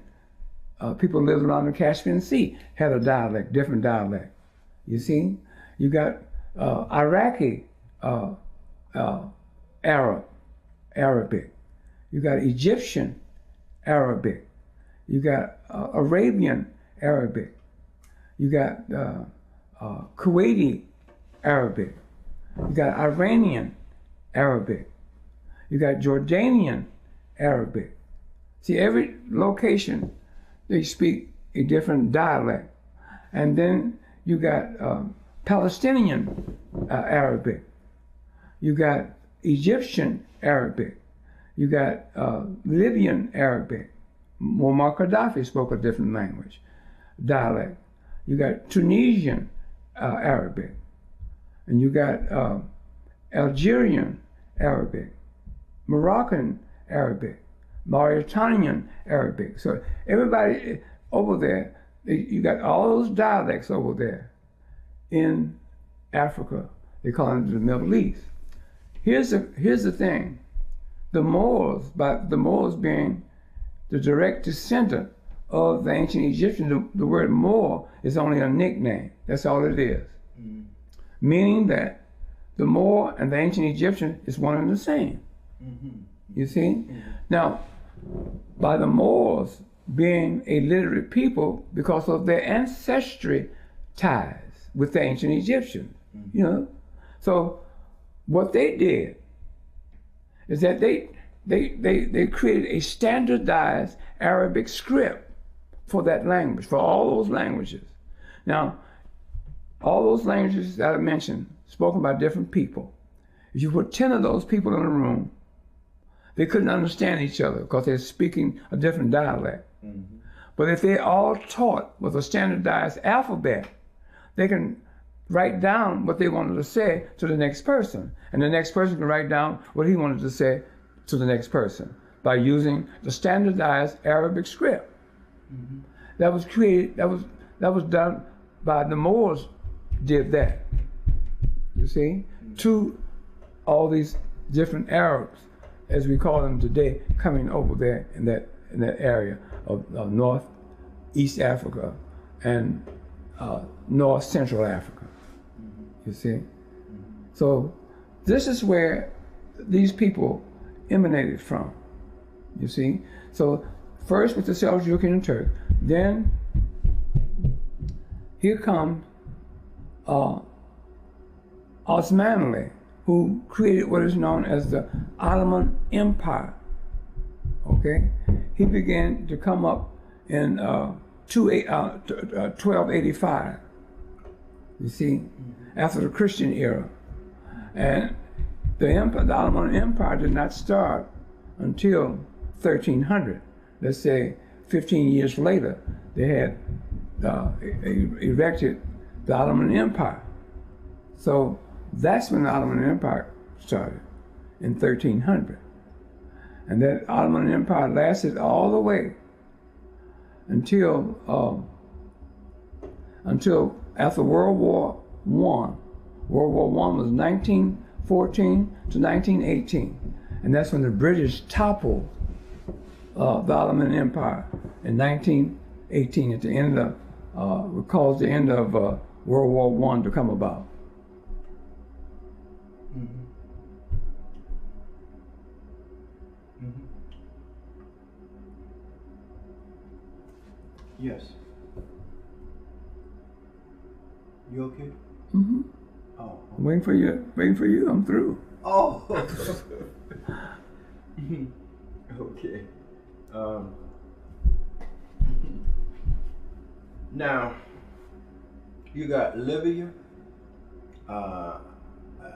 Tunisia. Tunisia, all of that area. To talk about that area, North Africa, that used to be all African people at one point, and how was that transformed from?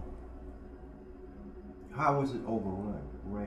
How did it turn to right now? You go to everything over there is Arab in North Africa. How did that happen? It began when Alexander the Greek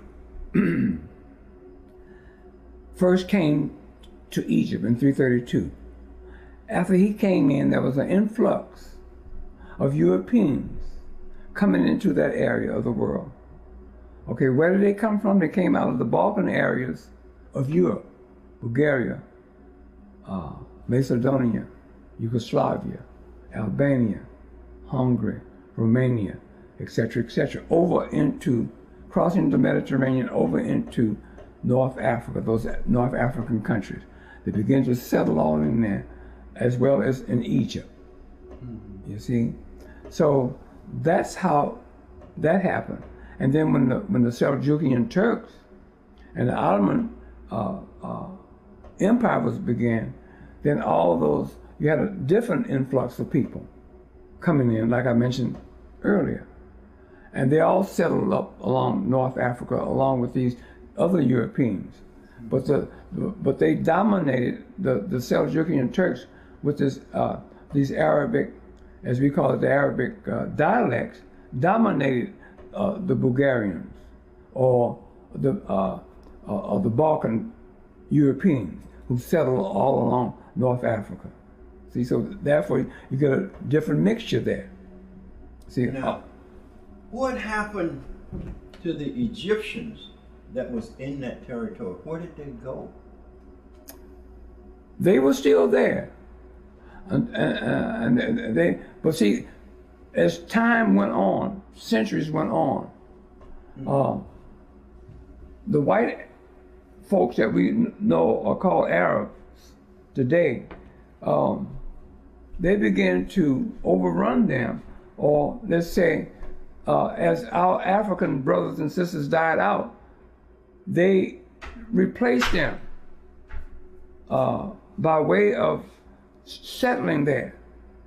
So that's what took place. So today, as you go over in all those areas, you're going to see throughout the population, you're going to see some of our people in that population still today, but they're very few in numbers. So they were literally over time overrun. Correct. And they also moved south because you get in West Africa, you get, say, for like the Akan, who traced their lineage back to ancient Egypt. So they also were pushed south into the Sudan and eventually scattered in other parts of Africa. You're talking about the Africans? I'm talking about Africa, the ancient Egyptians. Okay, well, no.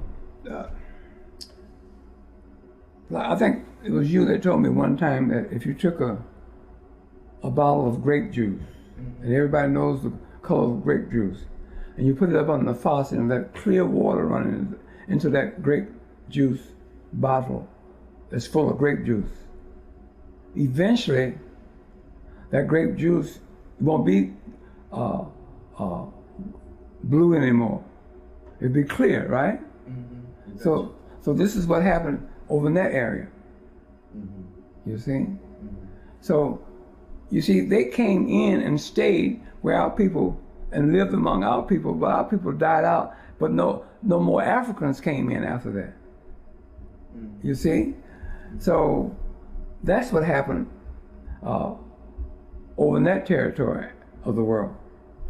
Now, when you say ancient Egyptian civilization, are you talking about also Nile Valley civilization? And if you are, what would have been the territory of the Nile Valley? Yes, I'm talking about the Nile Valley civilization and territory. The territory of the Nile Valley civilization consisted of Ethiopia, or Abyssinia, which is the ancient name for Ethiopia, Nubia, which is today called the Sudan, and ancient Egypt. All three of those names, and all three of those names covers a territory which consists of and make up the Nile Valley civilization. And I'll go a little further as to name the African ancient Egyptian Commonwealth that was put up under one umbrella. Under that umbrella of the African ancient Egyptian Commonwealth, you consist of Libya to the west, Tunisia, Algeria, Morocco, and Mauritania. All those countries along North Africa was all under the umbrella of the African ancient Egyptian Commonwealth, as well as the Nile Valley civilization, or those other Nile Valley countries such as Ethiopia and the Sudan, which was Libya at that time. Now, do you have any idea how old the ancient Egypt would be, or when the pyramids and Sphinx were constructed? No one can tell you that. Everybody can make a guesstimation, okay? But there's no actual proof of that by way of facts, you see. The only way you can, let's say, categorize or label the Great Pyramid. The Great Pyramid is the mystery of man. That's what it is. See, I will give that as the answer, rather than say, well, that was erected this date and that date. I will only be guessing, okay? And whoever gives a date for it, they're guessing also. So my answer to that question would be, the Great Pyramid is the mystery of man. One will never know the meaning of that, or how, when the Great Pyramid was built. No one can tell you that. Now, what role did the ancient Egyptians play in the Roman civilization during the time, say from Alexander straight on, in terms of politics, religion, within and during the time of the Roman and Greek rule? I've heard that they were part of the both educational and religious system during the time. Can you kind of give us a view of what that really is and what it would look like? Well, see, the educational system in ancient Egypt was produced and conducted by the Sacred Temple Society, or the temple system. Those were your schools. And they had these temple schools all over Egypt. Like we have schools today and all over America in certain places and in certain cities, you find schools there to accommodate the citizens living in that area. So the ancient Egyptians did the same thing. In fact, what we have experienced today, living in this country, and you could put it for the whole world, is nothing but a duplicate of what our ancestors, the ancient Egyptians, did during the time of antiquity. See, that was their school system. Now, when Ptolemy came in, and they rejected putting this image in their sacred temple system and society to be put alongside of Osiris, Ptolemy closed them all down, eliminated them. So what the priests and priestesses did at that time, and we're talking about 320 BC when he did this, when his image was made into Serapis, which is known as Jesus the Christ today. when he did that, our ancestors, the ancient Egyptians, he did not allow them to build any temples, any more temples. He did not allow them to use their temples anymore because he closed them all down except for the one in Memphis, Egypt, where they created his image into and gave him the attributes of Osiris and gave him a new name by Osiris or Serapis. You see? So they used their homes. I'm talking about the ancient Egyptians, used their homes for spiritual fellowship. And they used their home to homeschool their children, to keep that going, keep that literacy going, you see? And so that will take you through the Ptolemaic period, which started in 332 when Alexander the Greek came in, and all the way down to the Roman period when the Romans began to come in 330 BC, which is 302 years after the Ptolemaic period had ended. So Egypt became the breadbasket for the Roman army. How did Rome control, dominate, and exploit her territories? Well, you see, the Romans, you got to remember this, Clemson. It was very easy to come into Egypt under Alexander and also under the Roman rule. Because our ancestors, ancient Egyptians, never had an army, nor did they have jails. They didn't have that. They were a civilized people, and they coexisted with everyone. So therefore, you cannot be a civilizer and a civilized people and then go around and take territory with your army and brutalize other races of people as you come into their country, rape their women, set the whole system of their existence. You can't do that, you see? So our ancestors were civilizers, so it's very easy for them to come in and take over, you see? They didn't have any armies to protect themselves. They knew nothing about warfare, our ancestors. They knew about civilization, they knew about literacy, they knew about mathematics, they knew about domesticating the animals, domesticating the earth, agriculture, animal husbandry, cosmetics, the alphabet. They knew about music. See, they were the first musicians on planet Earth.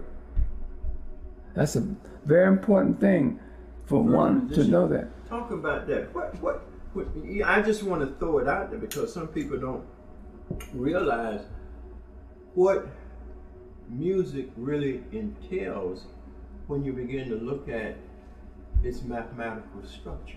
Correct.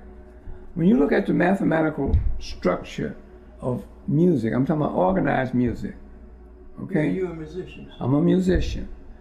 Now, in organized music, the first thing you have to have is a scale. Do, re, mi, so, fa, la, ti. That's 7 notes. And do, re, mi, so, fa, la, ti, do. Do is back where you started from do to do. You see, down, wong. So, but in between you got 7 notes. Now, those 7 notes are alphabets. That's right. A, B, C, D, E, F, and G. That's your basic alphabet.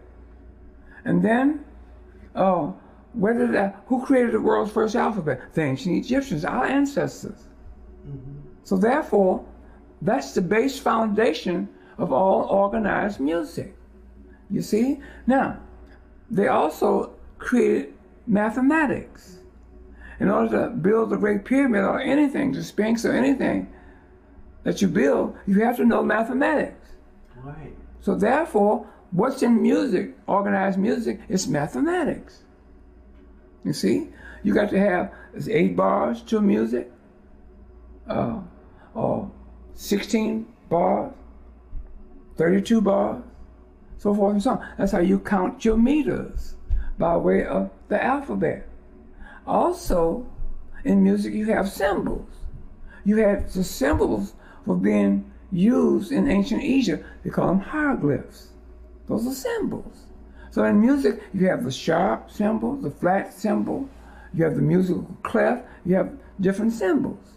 See? And you look in books that are depicting ancient Egyptians, and you find them playing instruments. You find them playing the harp. They was the first people on planet Earth to play instruments, musical instruments.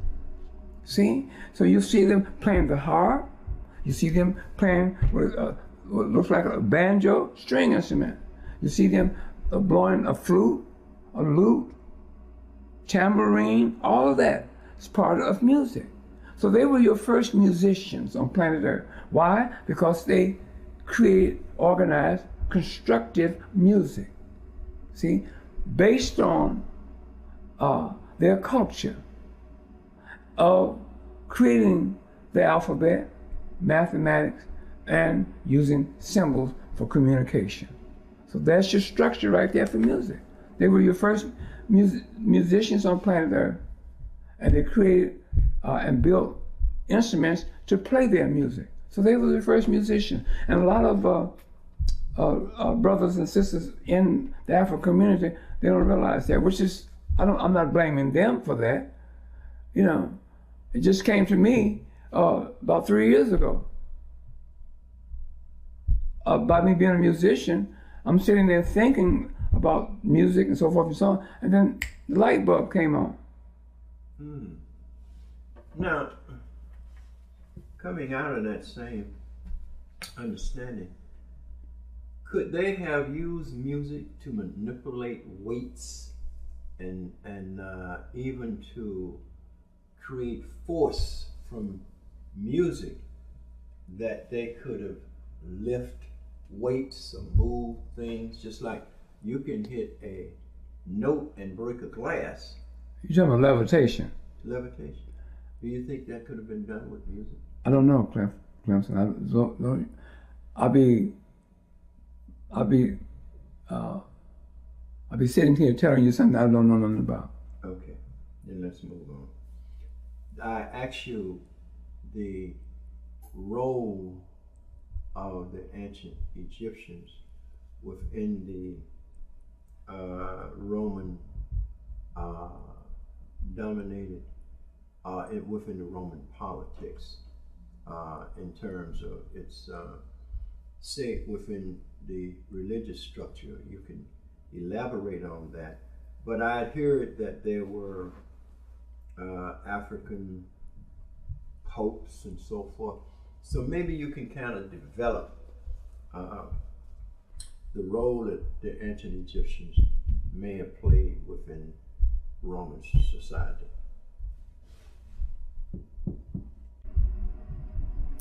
You have to go back into the beginning of when Alexander the Greek came into Egypt.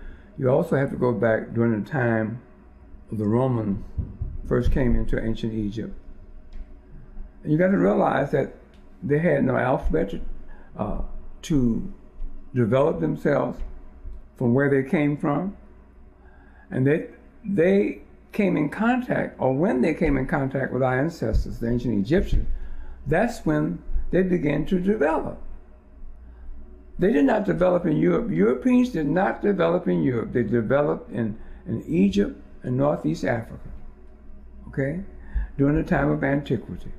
So they didn't do any developing on their own. They had nothing on their own before they came there to have a development or an input in civilization, you see?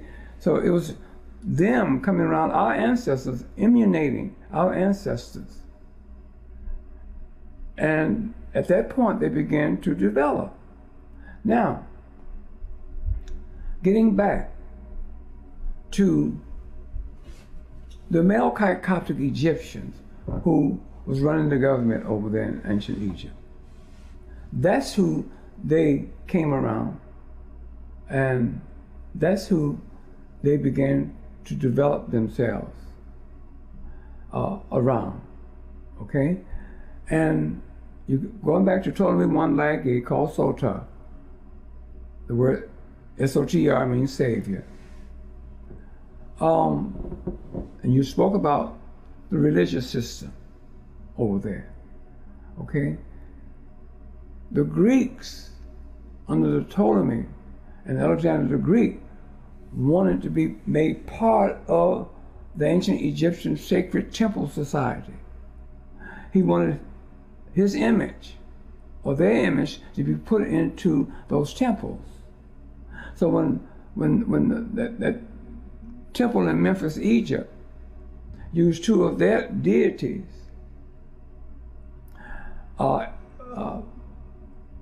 Ra, which is a bull representative of Ra, and Osiris, which is the representative of the ancient Egyptian god, or the ancient Egyptian god of the ancient Egyptian divine triad.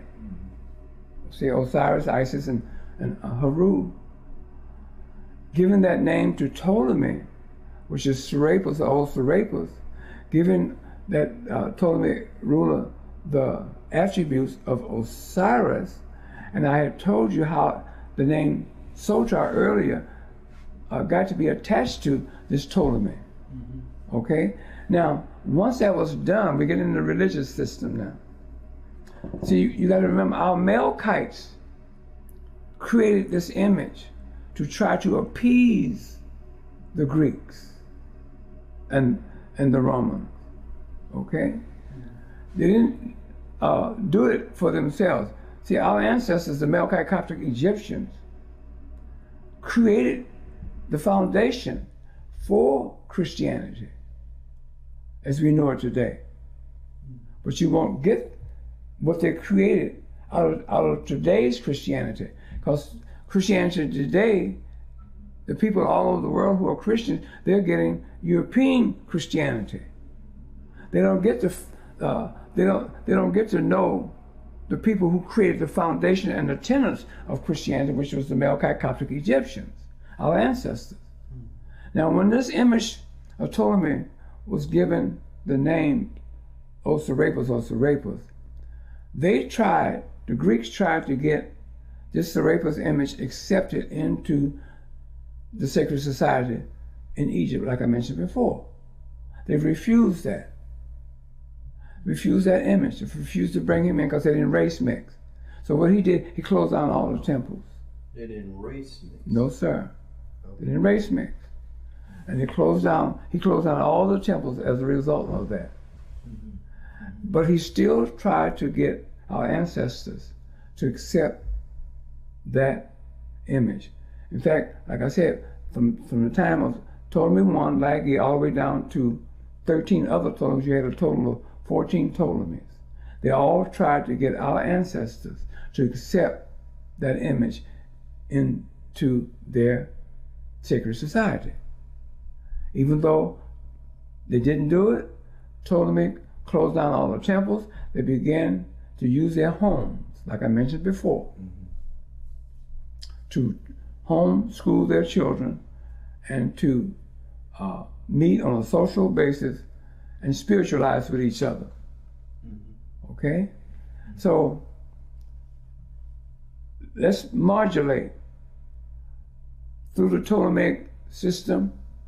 You're going to modulate all into the Roman era, and all during that time, we're talking about from 320 until the first ecumenical council meeting of Nicaea I. And this is all part of understanding the religious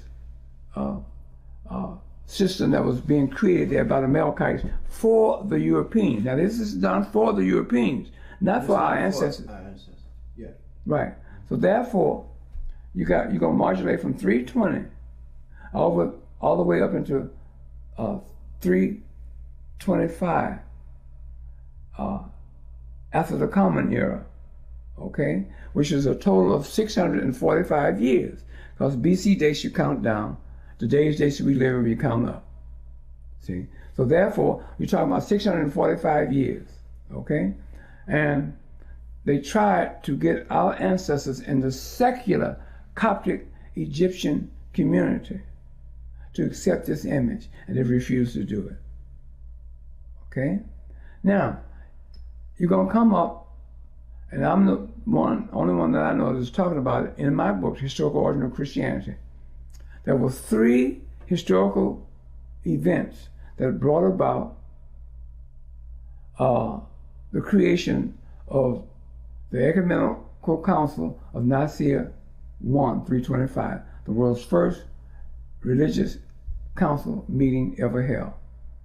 The 3 things that brought that about was 1, Donatus schismatic controversy, the donation of Constantine, and a strong statement by Arius. The Donatus schismatic controversy was a 4th century North African schism when a prominent member of that community, Mensurius, was asked to turn over certain sacred writings to the Roman ruler, Diocletian, okay?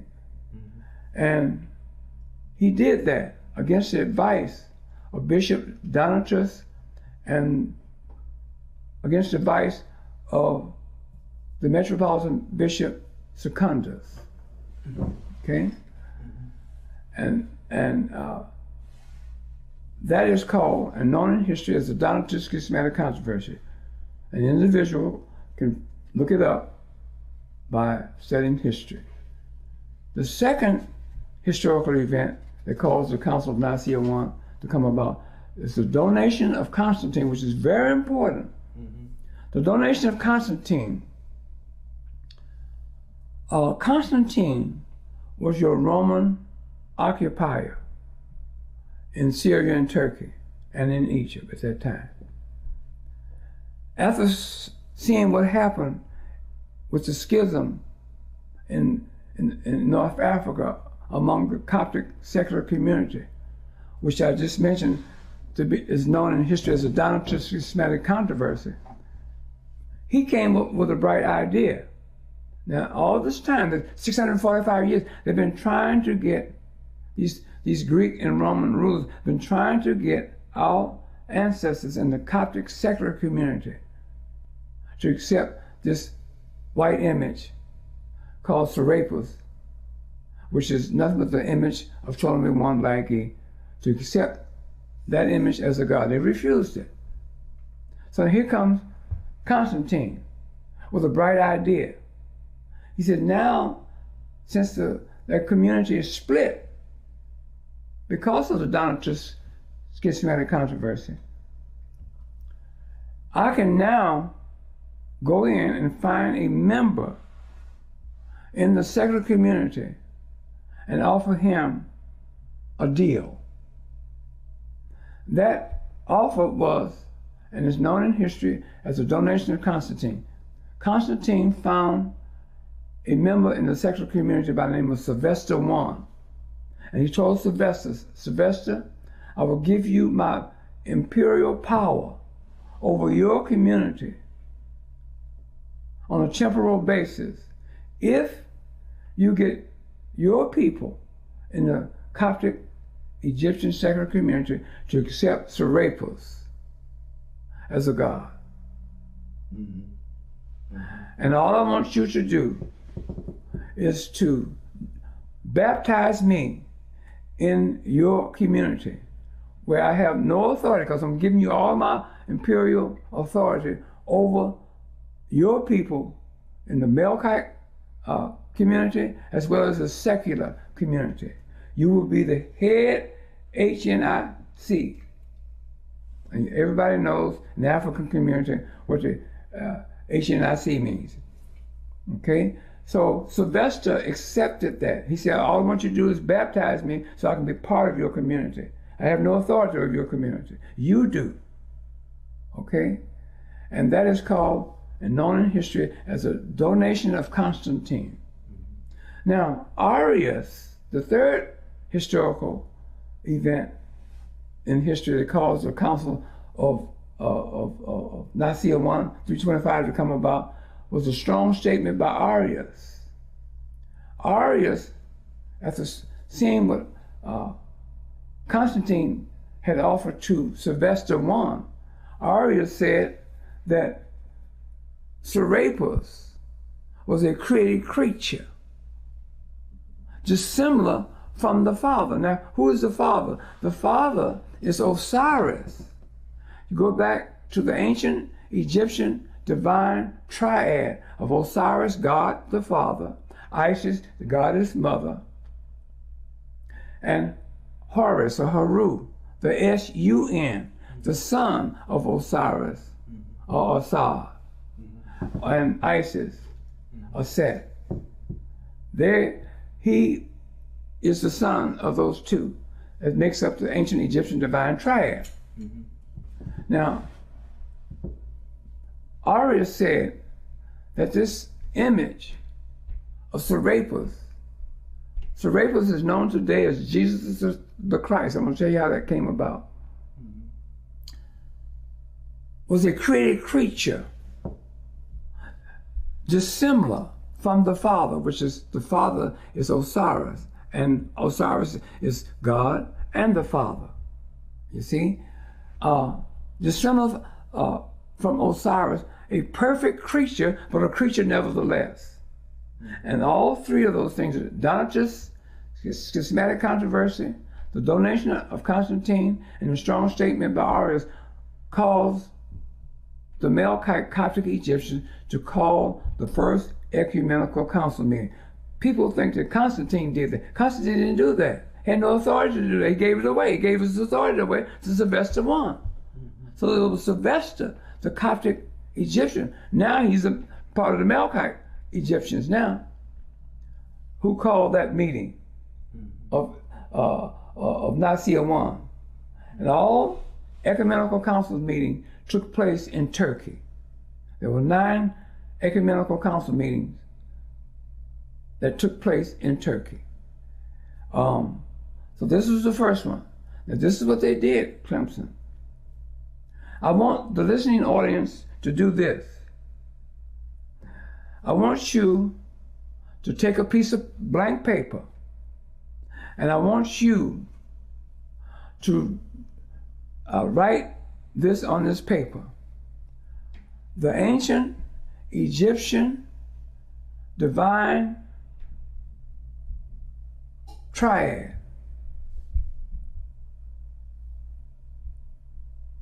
that consists of Osiris, Isis, and Horus. Now I want you to, under that, I want you to draw a line under that. I want the listening audience to do this. Draw your line on that, but you, blank piece of paper, you write the ancient Egyptian divine African triad. That's what you write on there. And you draw a line under that. And then when you draw your line, I want you to come down about 1 inch or 1.5 inches. And I want you to draw 3 circles, 3 round circles, 1 to your left, 1 in the middle, and 1 to your right. Okay? Now, above the first circle on your left, above that circle, I want you to put down, you write the word God and Father. Put that down. God and Father, above that first circle to your left. And I want you to put in that circle, I want you to put Osiris in that circle. That's Osiris is the God and the Father. Okay? Now I want you to go all the way, I want you to go to the next middle circle. And you put down there, above that circle, I want you to write S-U-N, Son. Put down the Son. S-U-N. And in the circle, I want you to put Horus in there. Or Haru, however you want to, whatever you want to put in there. And then on the last circle to your right, I want you to put above that circle, I want you to put Goddess Mother. And then in the circle itself, you put Isis.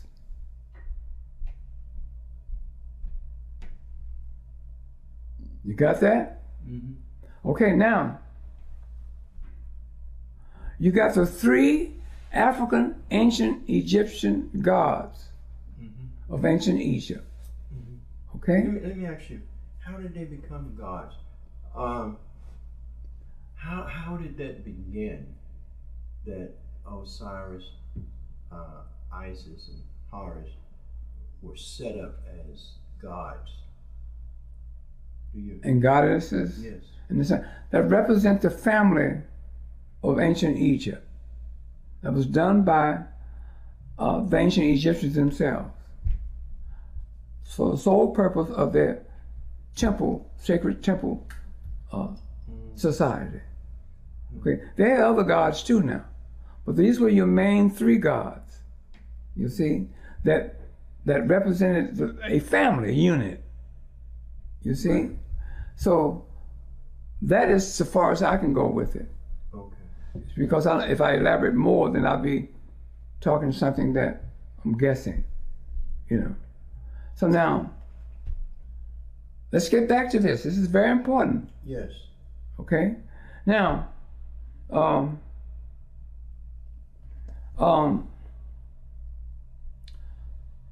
Melkite Coptic Egyptians call this meeting, the first ecumenical council meeting to be held on earth, called the Council of Nicaea 1325, called by Sylvester I, not by Constantine. Constantine gave his powers away to Sylvester. Right. And he was baptized in their community, the Coptic Egyptian community. So he had no authority. So it was the Melkite Copts who called this first meeting. See? Now what they did at the first meeting, get your tablet back. Okay. Get your writing out. Listening audience, get your writing out. Okay. Now you got, everybody knows the icon or the image of this Jesus the Christ as being a European white man. Is that correct? That's correct. Okay.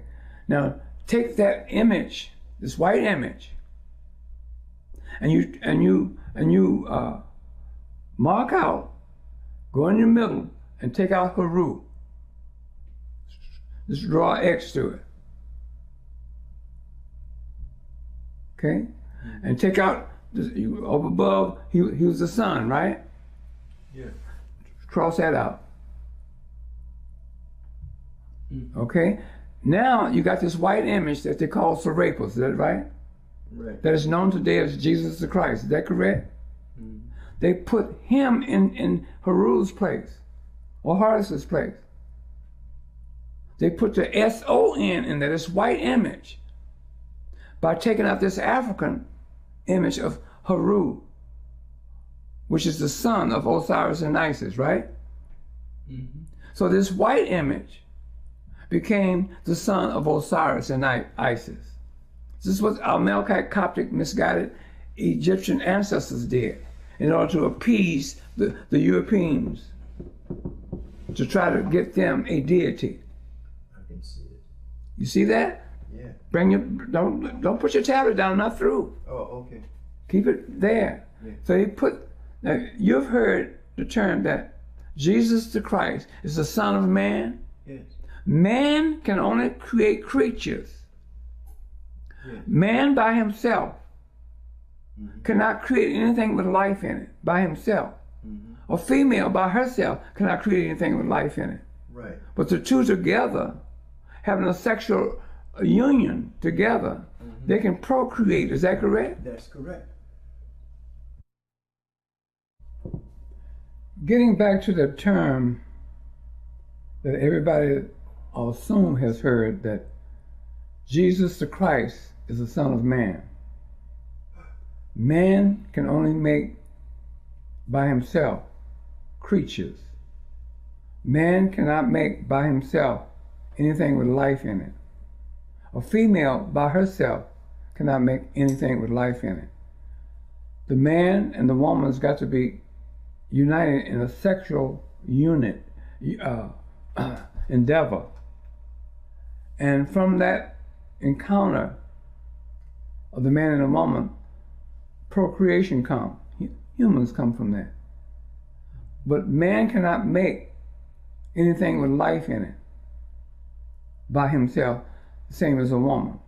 So this, the reason why Arius said that this image of Serapis, known today as Jesus the Christ, was a created creature, not like the father Osiris, but a created creature, a perfect creature, but a creature nevertheless.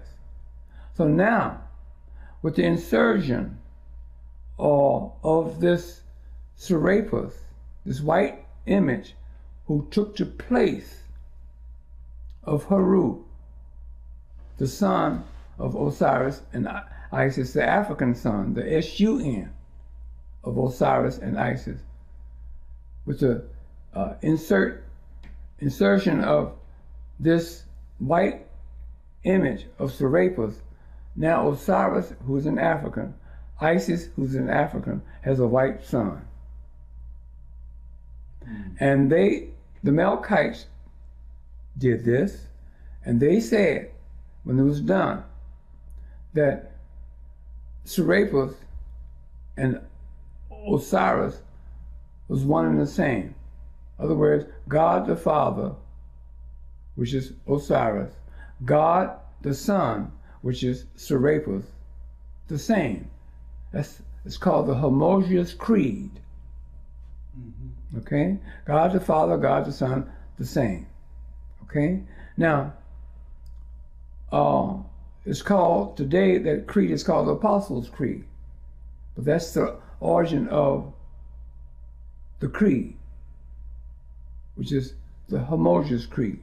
God the Father, God the same. God the Son, the same. Okay?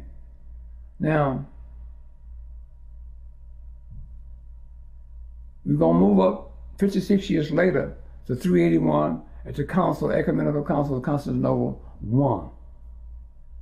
I. At that council meeting, the Melkites tried to get the Homogeneous Creed, and the Romans tried to get the Homogeneous Creed to be the creed of the Roman government, accepted by our ancestors in the secular Coptic Egyptian community.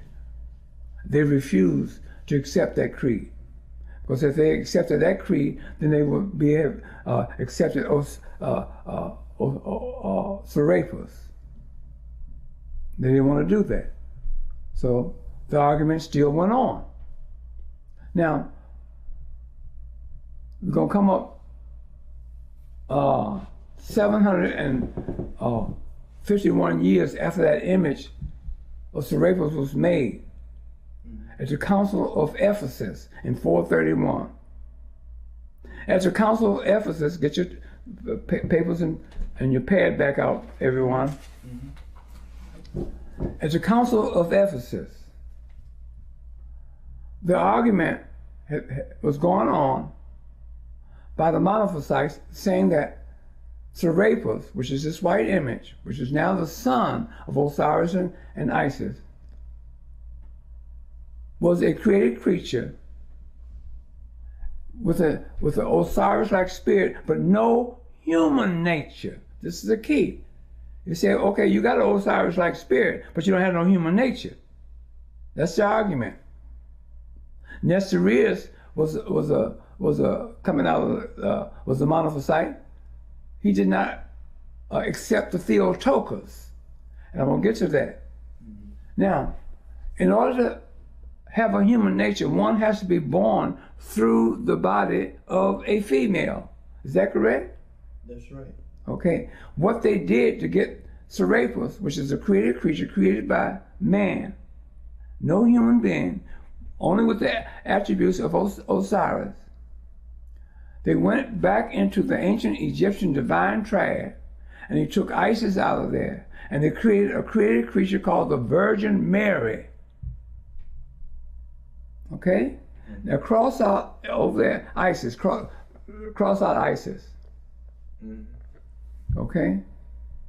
And you put below that the Virgin Mary.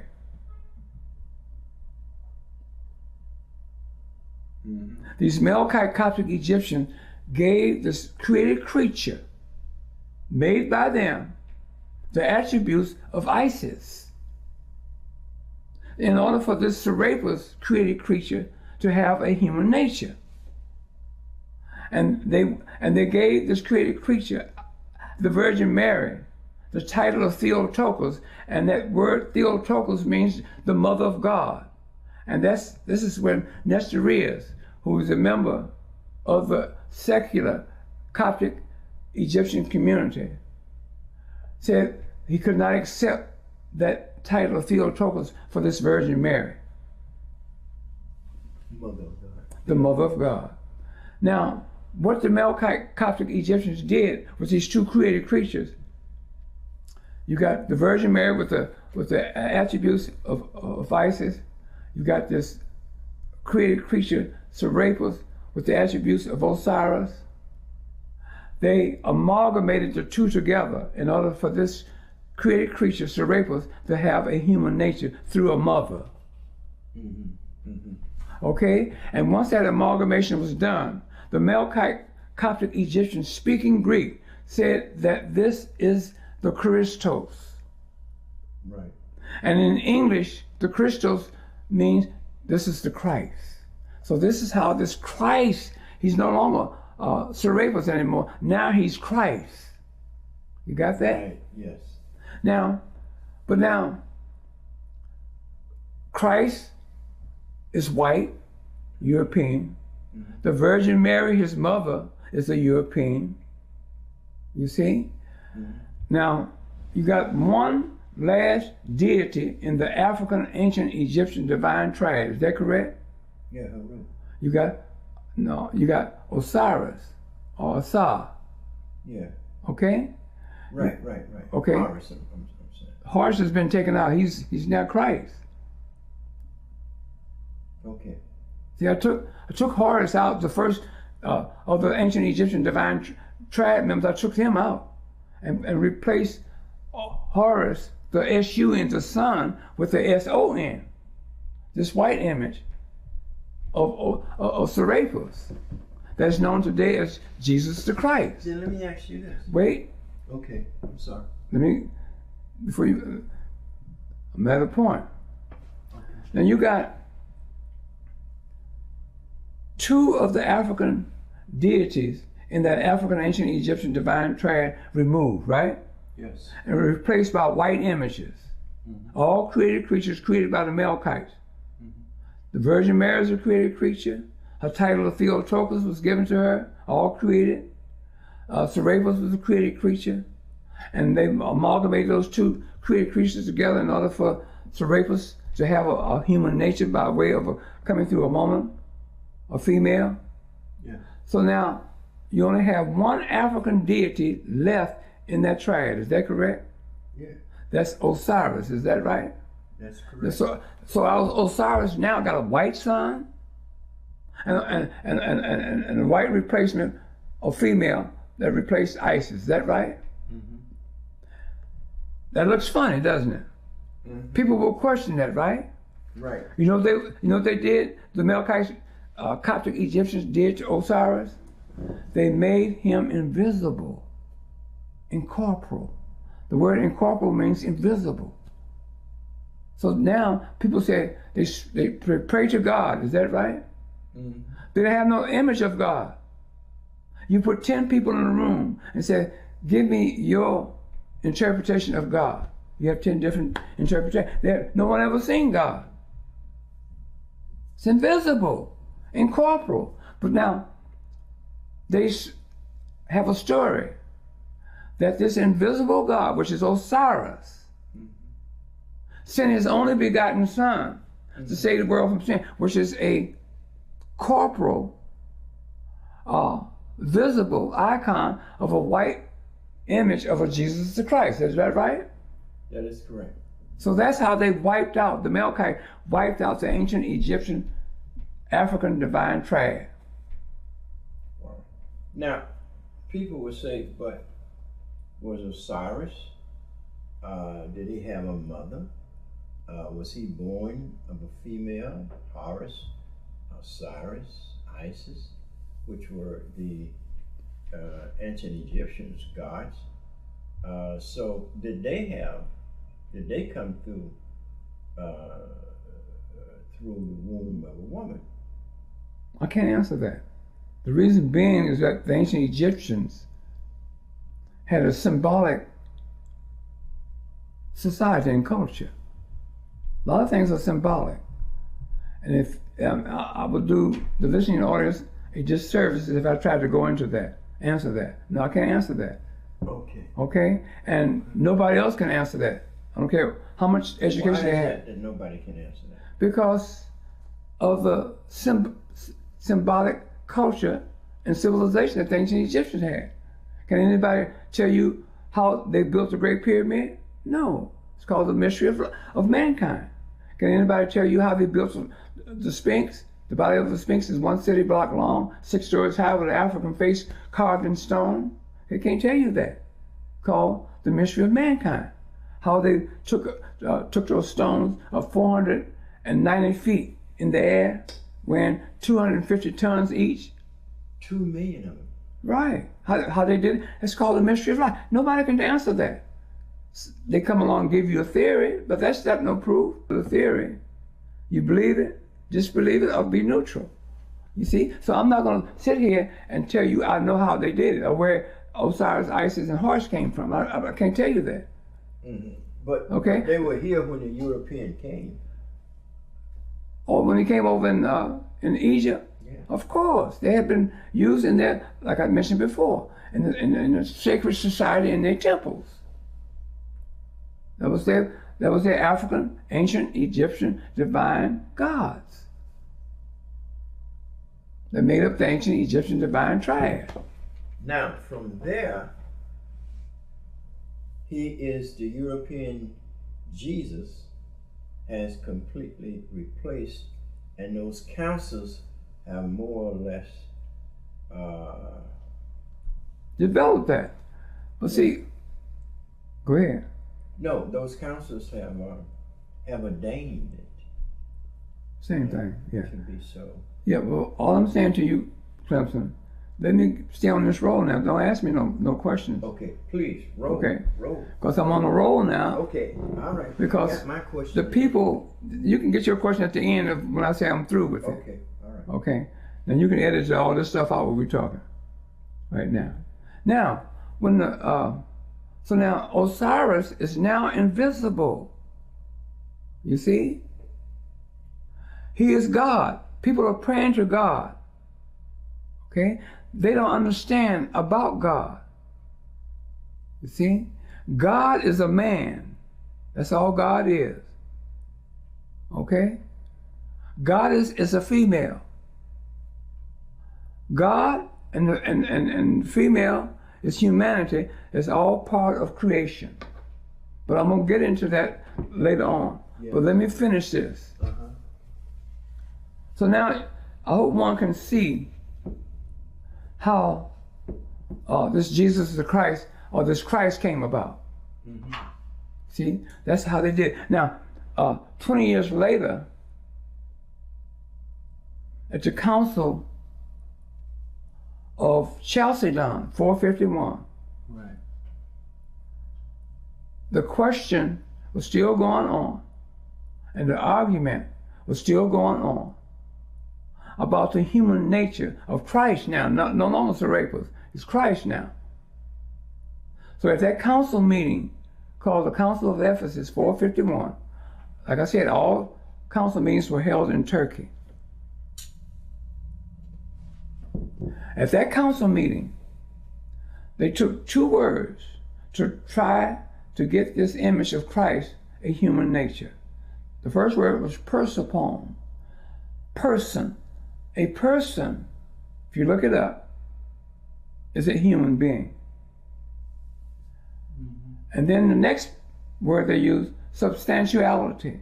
If you look that up, it means the third person in the Trinity. Okay? Mm-hmm. So, and they said that this is what we're going to do in order to give this image of Christ a human nature. But the the Coptic Egyptians in the secular community refused to accept that. So the argument went on. Okay, and at the end of the close of the Council of Chalcedon is the beginning of Christianity. Your first Christians on earth were your Melkite Coptic Egyptians. Not a lot of our brothers and sisters think